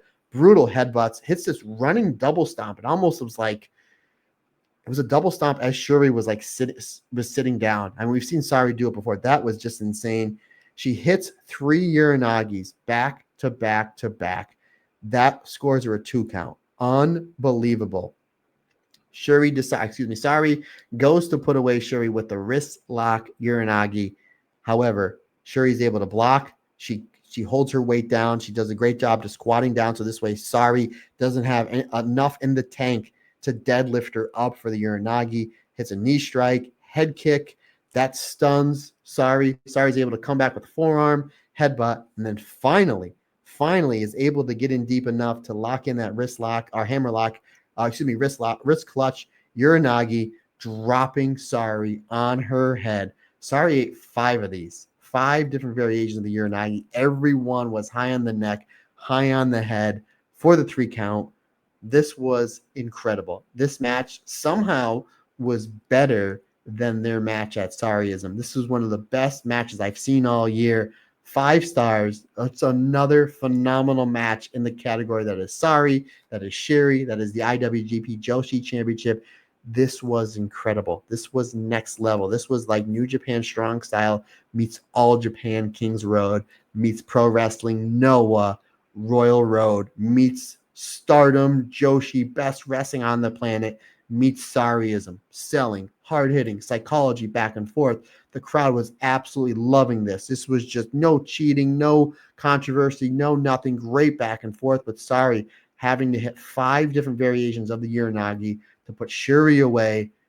And here's the underlining story, folks. Syuri never hit the Vermilion World. She went for it once. She never hit it. Syuri kicked out of 4 different variations of the Uranagi. 4 different variations of it.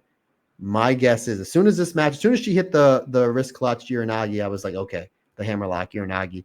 Then I'm like, okay, that's got to be the finish. And then once she pinned her, I was like, okay. Syuri chases belt for so long, she finally wins it and loses after 55 days. There's another match here because Syuri never hit the Vermilion World. She never hit the Vermilion World. As soon as the match was over, they shook hands. Syuri grabbed the belt that was already around Saori's waist and was basically saying, I'm coming back for this. I'm coming back for this. And again, I know there were a lot of Stardom and Syuri fans, which I'm one, that were upset that Syuri chased his belt for so long only to lose it to Saori. They're going to run this back, folks. Whether it's going to be after the 5-star, whether it's going to be at one of the big pay-per-views in in the fall, whether it's going to be in Korakuen, because this would do 1,600 people in Korakuen, and the Korakuen crowd is always hot, or whether they save this for the end of the year at Dream Kingdom. My guess is, and I would bet not $1, but not $1 million. I'd bet a few bucks they're going to run this back. Syuri's going to get the belt back, because I think Syuri chasing Saori now, there's going to be a lot of money in the chase, and then you'll see Syuri have that big 8 to 12 month run with it. So again, I think that's where they're going. Again, I love, and I said this last week, I love Saori. I actually think she's a phenomenal wrestler. I like Syuri a little bit better. I mean, there's not more wrestlers in this world I like better than Syuri. Phenomenal wrestler. She works the style that I like to work. I got the opportunity to meet her a few times during WrestleMania weekend last year and this year. Sweetheart of a person. Again, she's as legit as a legit wrestler can be. Syuri's one of my favorite wrestlers. I got no problem with Saori winning this. Saori then, I believe the next belt, she took the belt to visit the grave of Antonio Inoki. How can you not love that? She basically told every publication she wants to be in the 5-star Grand Prix. She's already starting stuff with Saya Kamatani. She's already starting stuff with Starlight Kid. Had Saori lost this match, and I said last week when I made my prediction that I think that Syuri is going to win, and then Saori's like, I need to build myself back up by winning the 5-star Grand Prix, I would have been for that. But having Saori going into the 5-star Grand Prix as IWGP champion and basically picking fights with your two biggest champions in this company with Saya Kamatani and Starlight Kid, and we have Syuri chasing her, there's a lot they can do, folks. There's a lot they can do with Saori now in kind of in Stardom here. And again, maybe we get a Saori versus Bozilla rematch somewhere down the line. I mean, who wouldn't say no to that? But this was great. Again, I got no problem with the booking. I understand the Syuri fans. Again, I'm a massive Syuri fan, folks. I understand, kind of upset that she lost after chasing this belt for so long. After finally getting a singles title, she has not held a singles title since losing to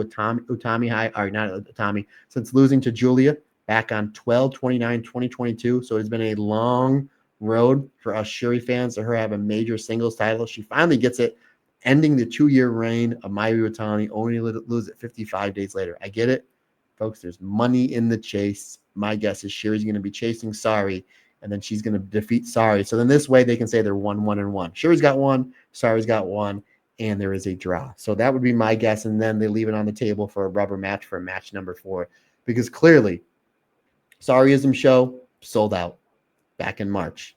This 2,500 people was the main event, sold out. You can do this, whether it is at Dream Kingdom, and they'll probably run Sumo Hall, try to do over 4,000 people, and then you add a red belt and white belt match onto said show, that's going to sell 4,000 tickets. No problem. No problem. Again, 5 stars. Just off the top of my head, the matches I enjoyed more this year in wrestling is the 2 Saya versus Tam matches, the Korakuen Show, the All-Star Grand Queendom, Mayu versus Syuri from All-Star Grand Queendom, Ospreay versus Hangman from last pay-per-view. I think it was at Double or Nothing. And then this is right up there with Ospreay and Takeshita. I probably like this one from Owen. I probably like this one a little bit more than Ospreay and Takeshita. So this is in my probably top 5, top 6 favorite matches of the year. And I said it last week, folks. You're upset that there's no Wonder or World Championship match on this show. That's okay, because you're probably going to get 2 4.5 to 5-star matches on this show.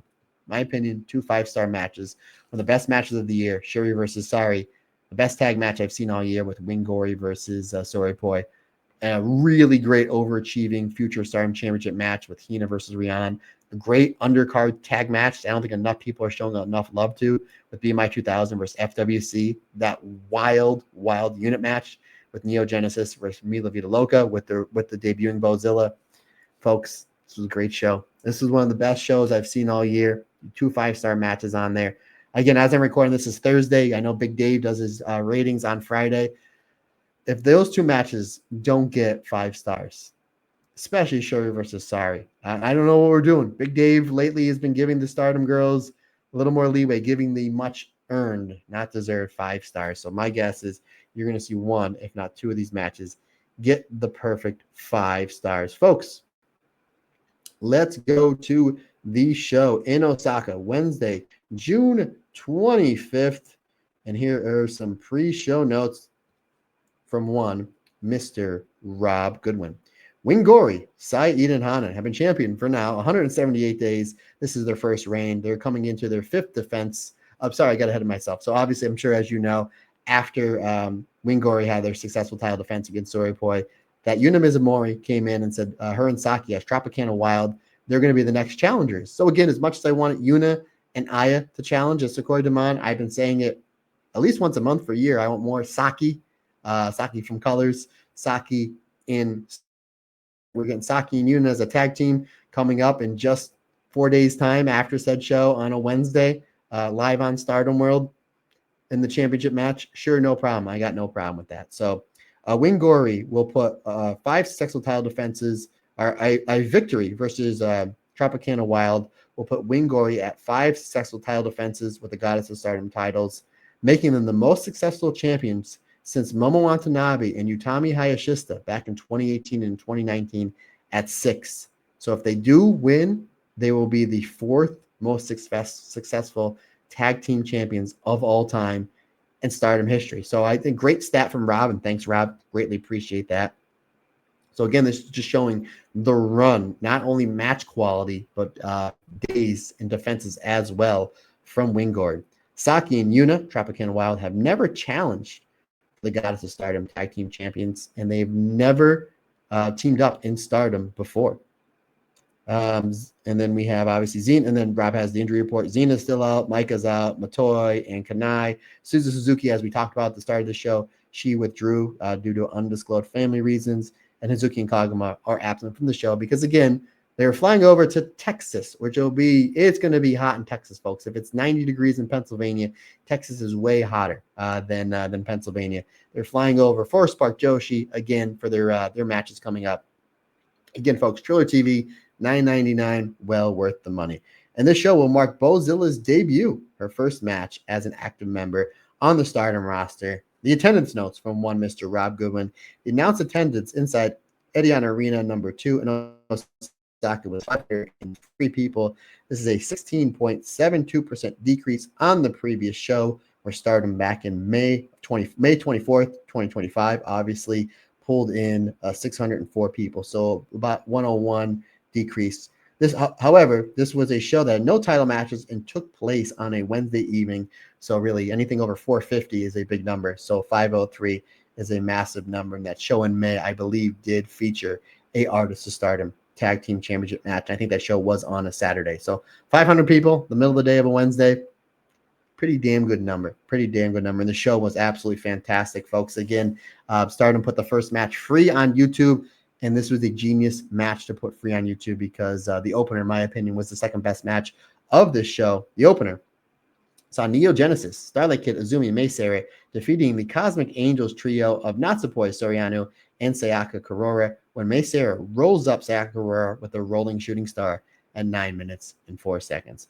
Match number 2 saw EXV of Hanako, Rian, and Waka defeating Uriah Hime, Emma, and Kyoko Furusawa when Hanako pins Kyoko with the stalling suplex at 8 minutes and 58 seconds. We get a 3-way dance with Miyu Amasaki, Fukiin Death, and Aya Sakura Miyu Amasaki pinning Fukiin Death in a 3-way that included Aya with I'm going to try, Anamana Hashidashi. The leg capture O'Connor roll with the Backlund Bridge at 5 minutes and 5 seconds.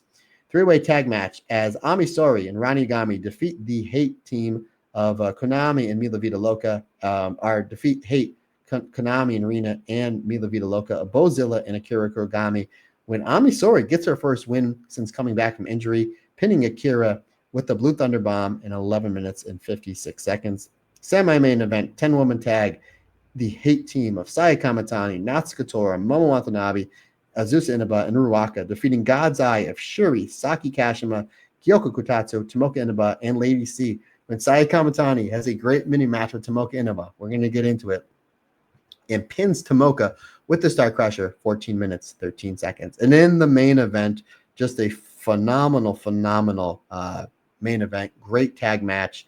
Winggori, Saida, and Hanan defeat Tropicana Wild, Saki, and Yuna Mizumori when Saida pins Yuna Mizumori with the Ida Buster, 17 minutes and 23 seconds.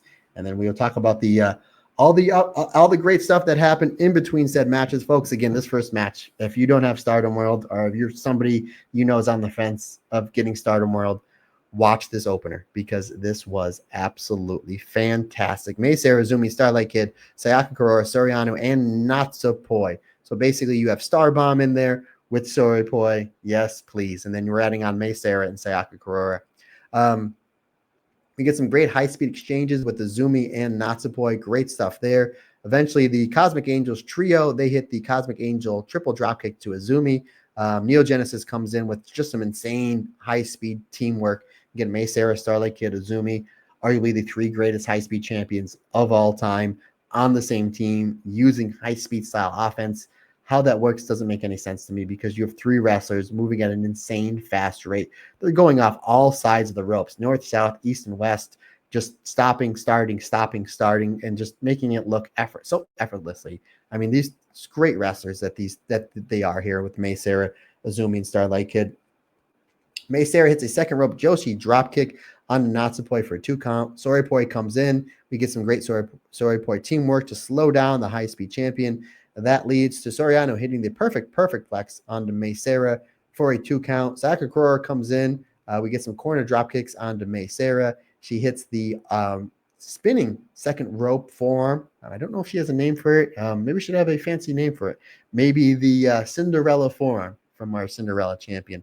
Starbomb comes in. They make the save. We get some great Starbomb teamwork onto all three members of Cosmic Angels. Sayaka Kurora hits a big spear onto Mei Sara for a 2 count. Sayaka Kurora then hits it, reverses the shooting star roll up, stacks Mei Sara for 2.9 count. Maybe Sayaka Kurora versus Mei Sara for the high speed championship. Come on, Stardom, keep us something there. Starbomb, big kick and 619 sandwich leads onto Sayaka Kurora, opens up the door for Mei Sara to finally hit the shooting star roll up for a 3 count. I had this match at 4 stars. Really great match. 9 minutes of high impact, high intense wrestling.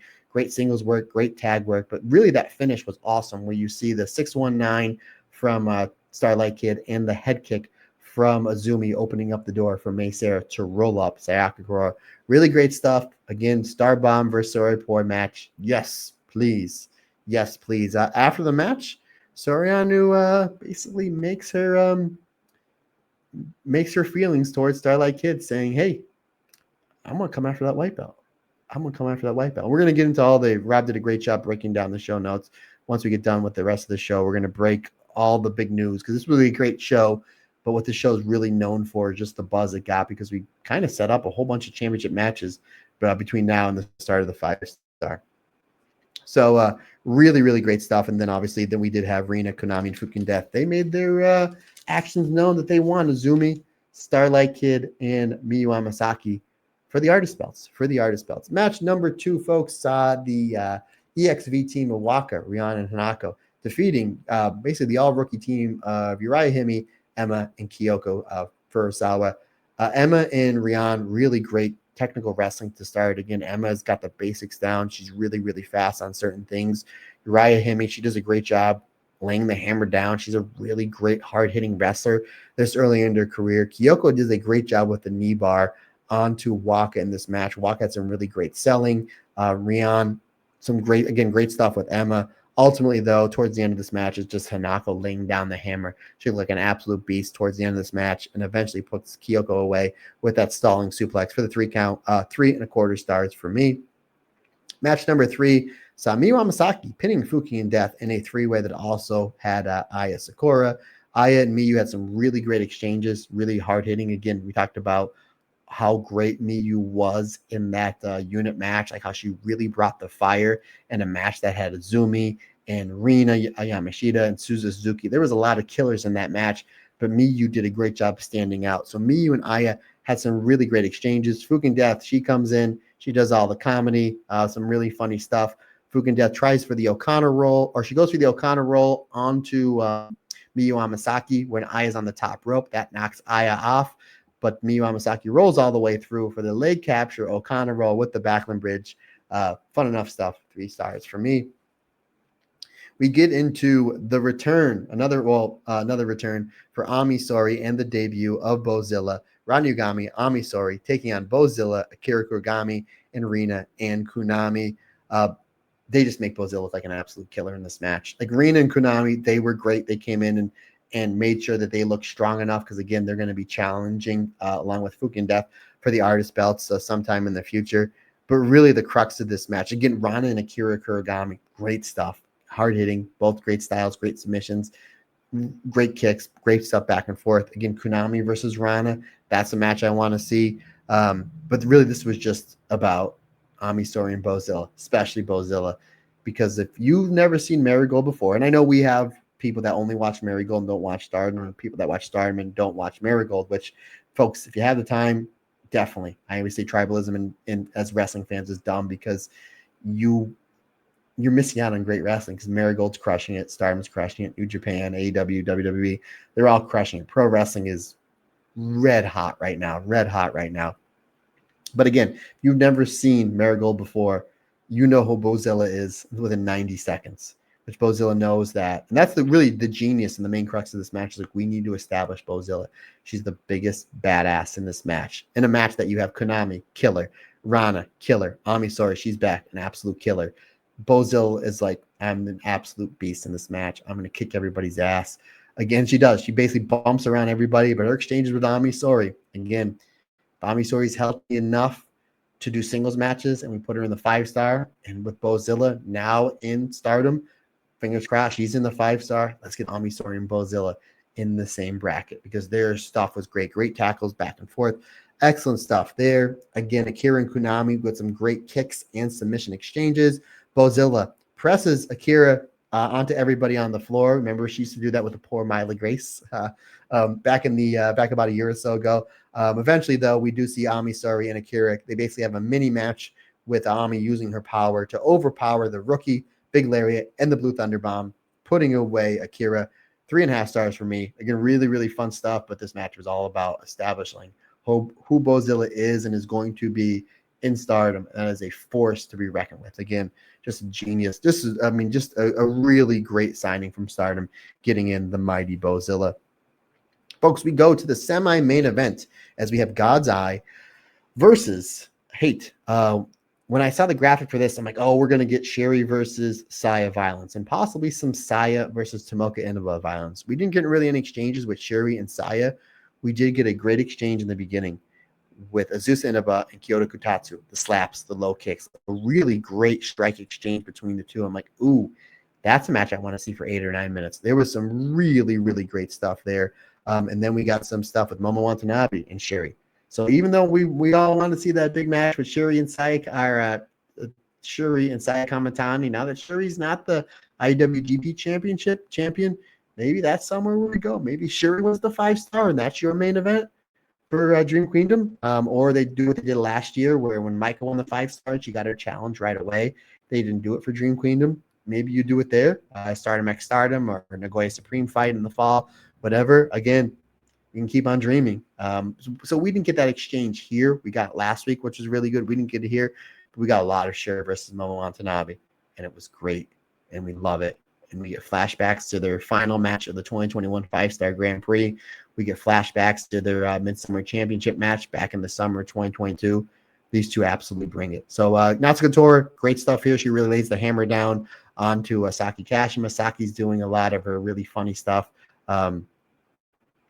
Just great stuff back and forth, which she's kind of trying to stay away. She's playing chicken. She's kind of the person that sticks out the most in this match, because you have a lot of killers, and you have her, who she's doing the comedy stuff. Really great stuff. Lady C and Tora, great exchanges. Again, Lady C does a great job accentuating every second she gets in the ring. And a lot of eyes are on this match because of the star power of a Syuri, of a Tomoka Inaba, of a Saya Kamatani, of a Momo Watanabe, of a Natsuko Tora, former Red Belt champion. Eventually we get waterfall finishes, and then we get a mini match with Saya Kamatani and Tomoka Inaba. And wow, as much now, obviously we all wanted Syuri versus Saya. We didn't get it, but we got great stuff with Tomoka and Saya. Really great stuff. Again, that's a match they pull for the red belt. If that's a match that's in the 5-star Grand Prix, absolutely, we'll definitely take that. Ultimately, though, what happens is Tomoka gets the better of Saya Kamatani. Again, Saya Kamatani does a great job building up other people in the match to make it look like this can be a legit contender for my World of Stardom Championship. Again, as a heel champion and a top drawing heel champion and a top working heel champion, that's what you want. You want other wrestlers in tag matches to make it look like they can kick your ass so you can draw money with them in a championship match. That's what happens here. He has to get help from BMI 2000, which is smart because we'll get into that. BMI 2000 really dominate God's Eye towards the end of this match, especially Tomoka Inaba. That opens up the door for Sai Kamatani to hit the Star Crusher onto Tomoka Inaba for the 3 count. I had this match at 4 stars. Folks, we get into the main event of this show, Goddess of Stardom Tag Team Championship. Coming off their Match of the Year candidate once again, their V4 against Saori Poi. They're taking on Tropicana Wild of Yuna Mizumori and Saki. We get Yuna and Hanan. They exchange some arm drags early on. We get some great teamwork from Tropicana Wild. Again, we really haven't seen these two team up quite a bit, or really at all, in Stardom and straight up tag matches. Obviously, we've seen a ton of Winggori, former New Blood champions, the current Stardom champions. They won the Goddess League. So again, we're not too familiar with Tropicana Wild can do. They do a great job building up tag team stuff in the beginning of this match to really kind of put the tag team champions on the back burner, which I really, really liked. We get Hanan. We get some great exchanges in this middle of this match with Hanan and Saki. Hanan hits a Hanan special for a 2 count. Saki fires up with a pair of running boots. Saki and Yuna, then they come in, and we do see a forearm exchange and do a lariat exchange. Again, great teamwork with Saki and Yuna. Saya and Yuna, they come in, chop exchange, form exchange, tackle off. Eventually, we get the hard hitters. Again, really great way to set this match up in the beginning with the challengers.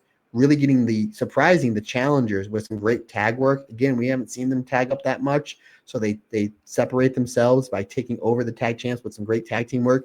Then we get a great sequence with Saki and Hanan. And then we get the hard-hitting exchange with Yuna and Saida, which we knew we were going to get because we've seen them in singles matches and tag matches and 6-person tag stuff before.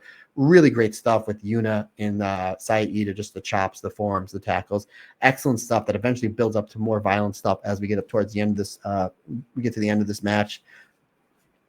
Yuna actually gets the better of Saida on the tackle exchange. That brings in Saki. She comes in with the Vader Bomb. And then we do see Yuna hitting the Hawaiian Smasher sit-out DVD onto Saya. Again, Saki helping Yuna out, setting up her big tag moves. Great stuff. Saki hits a Mijinoko driver onto Hanan. That sets up Yuna for the Superwoman onto Hanan. Saki hits the Mijinoko driver onto Hanan. Then she hits another one onto Saida. That scores Yuna a 2 count. We do see Ida come back with the Itabashi for a 2 count. Hanan then comes in with a backdrop suplex. That sets up Saya with a lariat. So again, I like how the illegal person's coming in, taking out the other illegal person, but then helping the illegal person help set up tag moves. So really great stuff between the two teams, with Saki really making it look like she's a big star.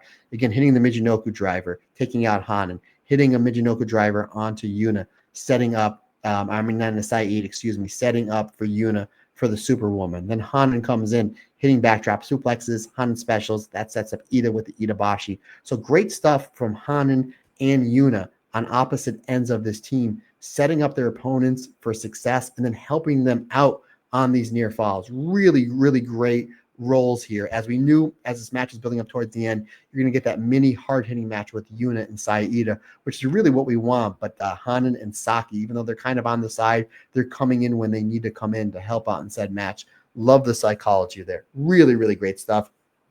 Yuna hits this insane lariat onto Saida. That scores her a 2 count. Hanan comes in. She takes out Saki with a big backdrop. And then she comes in and then helps Saida. We get some teamwork.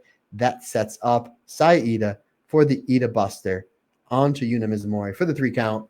This was great. 4.5 stars. Again, a big, big match for Saki and Stardom. We haven't seen that in quite some time. We know back in the end of the summer in 2022, her and Saya Kamatani had a really great match for the Wonder of Stardom Championship. She looked great here. She was great on the Stardom shows and the Spark show at WrestleMania weekend. She's got a big match coming up for Spark Joshi. Again, folks, Triller TV, $9.99. I can't plug in enough. Really, really great stuff. Great stuff back and forth. And again, I like how Hanan comes in towards the end of this match and sets up Saida for success with the Itabashi, then taking Saki out. Because Saki just keeps coming in towards the end of this match and is either breaking up falls or she's helping her tag partner to almost get wins here, which that's what a great tag partner does. And then finally Hanan drops her on the back of her head with the backdrop, and then she comes in We get some quick teamwork from the tag team champions. That sets up the Ida Buster or the Be a Master, or yeah, the Ida Buster from Saya Ida onto Yuna for the 3 count. Again, 4.5 stars. Excellent, excellent stuff, folks. Really, really great stuff. And then let's go into the post-show notes because there was a lot of moving parts in this match. Again, we talked about it. Following the opening 6-woman tag team match, Starlight Kid heavily teased that she wants to fight former World Wonder of Stardom champion Saori Anou with the white belt on the line. So again, that's a match that we're going to go. My guess is that match was probably going to take place probably at the Rendezvous show. That would be my guess. The Hate Trio, Konami, Rina, and Fugen Death appeared. They named themselves the next challengers for the Artists of Stardom Championship. So obviously they're going to be taking on Azumi, Starlight Kid, and Miyu Amasaki. Obviously Konami, she's next level. Rina is the future of pro wrestling. Fuking Death can always get a win with a roll-up, and they're wrestling 3 fantastic wrestlers. My guess is going to be on one of the 2 Corkins between now and the start of the 5-star. After the championship match that I just talked about, that another must-see tag team championship match. After the championship match with Winggori getting another successful title defense, BMI 2000 and the rest of Hate, they come in and they jump Winggori. So Ruaka Natsukatora, they announced themselves as the next challengers for the Goddess of Stardom Tag Team Championship. Again, that's why they looked so dominant in the tag match earlier on in the night, and then why they defeated FWC back at a big pay-per-view. Makes sense, folks. Makes sense. It's easy. It's booking 101. It's booking 101. As the other members of Hate vacated the ring, Natsupoi confronted Saya Kamatani and declared she will be the next challenger for the World of Stardom Championship. This will be the first time she challenged for the red belt. Again, folks, I talked a lot about Saya Kamatani's Wonder of Stardom Championship run. Her second defense was against one Natsupoi back in February of 2022. It is a phenomenal match, one of the best Wonder of Stardom Championship matches in the history of the white belt. If you haven't seen it in a while or have never seen it, go out of your way to watch it. It's fantastic. I think that, again, if you're listening to this, you probably have Stardom World. But again, if some people don't have Stardom World, well, which is fine, and you're looking for a way to watch it, I believe it's on YouTube. I think they put it on there maybe about a year or 2 ago on the We Are Stardom part on YouTube. So definitely check it out. Or if if you know somebody, friend or family that's looking to get into Stardom, go and show them that match because they'll absolutely have it. They'll absolutely love it. Rob has an interesting note here, and I agree with him. If this happens on July 21st, this will mark the anniversary of Saya Kamatani's heel turn and Natsupoi capturing the Wonder Stardom Championship against stablemate Saori Anou. So if you remember those Rendezvous shows they did last year, there was a Saturday and Sunday show where Natsupoi defeated Saori Anou to win the white belt, and then the next day is when Saya Kamatani turned heel and helped Natsukatora defeat Micah to win the World of Stardom Championship. My guess is going to be in Sapporo because I know it's kind of a tough draw for Stardom. My guess is they're going to do Kamatani versus Natsupoi for the red, Saori Anou versus Starlight Kid for the Wonder, and then they're probably going to do BMI 2000 versus Winggori on one of the Corkin shows. And the other Corkin show, my guess would be that is going to be on the one of the other Corkin shows. So with the artist belts of Hate, Konami, Rina, and Fukin Death challenging Neo Genesis of Azumi, Starlight Kid, and one Miyu Amasaki. Folks, before we get into let's get into it right now because it's a very, very, very short Io and Kairi watch before I run down the cards coming up. So Io and Kairi watch, folks. It's basically just Asuka and Jade Cargill. I believe the show is this weekend. They're in the finals of the Queen of the Ring tournament. And Asuka basically told Io, if I defeat you, you better be ready for Asuka because I'm coming for that belt on SummerSlam. So that's it. We're teasing Asuka versus Io at SummerSlam. I just don't think we're going to get it. I think that they built Asuka back up to put over Jade Cargill because Jade Cargill is seen as a massive star, and I understand that. She's seen as a massive, massive worldwide star. So I think that her and Asuka are going to have a great match. That's Asuka's job, is to make sure she makes Jade Cargill like $1 million. We know that Asuka's going to bring it. So I hope Jade Cargill is ready because she's going to be eating a flurry of kicks and forearms. But that was it. They just showed Io backstage, and they're teasing to an Io and Asuka match at SummerSlam. Even if Jade Cargill wins, they can obviously do Io and Asuka at SummerSlam because they can do Jade versus Tiffany Stratton or and they could still do Io and Asuka either at SummerSlam or somewhere in the future. But regardless, Io has not had a match in like 2 months, which is like insane. Like, she had the best match at WrestleMania weekend, 5 stars by the Observer, has a great match the next night against Stephanie Vacker. Every time she comes out, people are chanting her name. So I don't know what's going on with the booking of Io. I don't know if she's hurt. I don't know if she's just a little banged up and wants some time off, because like, how are you not putting the best wrestler on your roster in either matches or longer segments? It'd be one thing if you're off like a week, 2 weeks, 3 weeks, but it's like 7 or 8 weeks. We've seen nothing with Io. So I don't know, folks. So that is our Io and Kairi watch. Folks, I did not think that I'd be able to talk 2 hours on 2 shows, but I did it. So there you go. Colin, that's for you. That's for you. Folks, we're going to run down the cards that were just announced earlier today for this weekend shows. Now, obviously, I might have some of the translations wrong because they're translated to Japanese, not English. So I'm going to try my best. This is where Rob always comes in. This is where Rob always comes in as the genius. So I'm going to try my best. So, folks, we go to the 27th of June, which is Friday, which is, as this airs, the matches are as follows. 6-person tag match of Hanan, Saida, and Momo Kogo taking on Natsuko Tora, Ruaka, Nazusa Inaba. 3-way battle, Emma versus Azumi versus Saki Kashima. That's going to be all sorts of fun. 6-person tag match, as we have Neo Genesis of Starlight Kid, Mei Sarah, and Miyu Amasaki taking on the team of Saori Anou, Uriah Hime, and it looks like Kyoko Furusawa. 6-person tag match, as we see EXV of Hanako, Rian, and Waka taking on Ami Sourei, Tomoka Inaba, and Rani Yagami. Tag match, this looks great. Syuri, Lady C versus Bozilla and Akira. Yes. Syuri and Bozilla. Hell yes. And then what I believe is the main event, as we have Natsupoi, Yuna Mizumori, Aya Sakura, and Sayaka Kurora taking on the hit team of Saya Kamatani, Momo Watanabe, Konami, and Rian. My guess is this to build up Natsupoi and Saya Kamatani. So that is the show on Friday. The show on Saturday is as follows. And again, folks, bear with me as I'm trying to work out these translations. As we have Waka and Rian taking on, it looks like Momo Kogo and Uriah Hime. 6-person tag action sees the Cosmic Angels trio of Saori Anou, Yuna Mizumori, and Aya Sakura taking on Bozilla, Akira, and Kyoko Furusawa. So now we're going to get Bozilla versus Saori Anou, Bozilla versus Yuna Mizumori. Yes. 3-way battle, as we have Sayaka Kurora, Emma, and Hanako in a 3-way. That's going to be an interesting 3-way. 8-person tag action, as we have Neo Genesis of Starlight Kid, Azumi, Miyu Amasaki, and Mei Sarah taking on Momo Watanabe, Konami, Arena, and Azusa Inaba. Oh, that's going to be great. Some great stuff with Starlight Kid and Momo Watanabe, Momo and Azumi, Konami and Mei Sarah, Azusa and Mei Sarah. Oh, I'm really looking forward to that match. 6-person tag action sees Natsupoi, Hanan, Saida taking on Saya Kamatani, Natsuko Tora, and Ruaka. Smart match, because you have your red belt match there with Natsupoi on one side, Saya on the other, and then you have Winggori on one side and BMI 2000 on the other.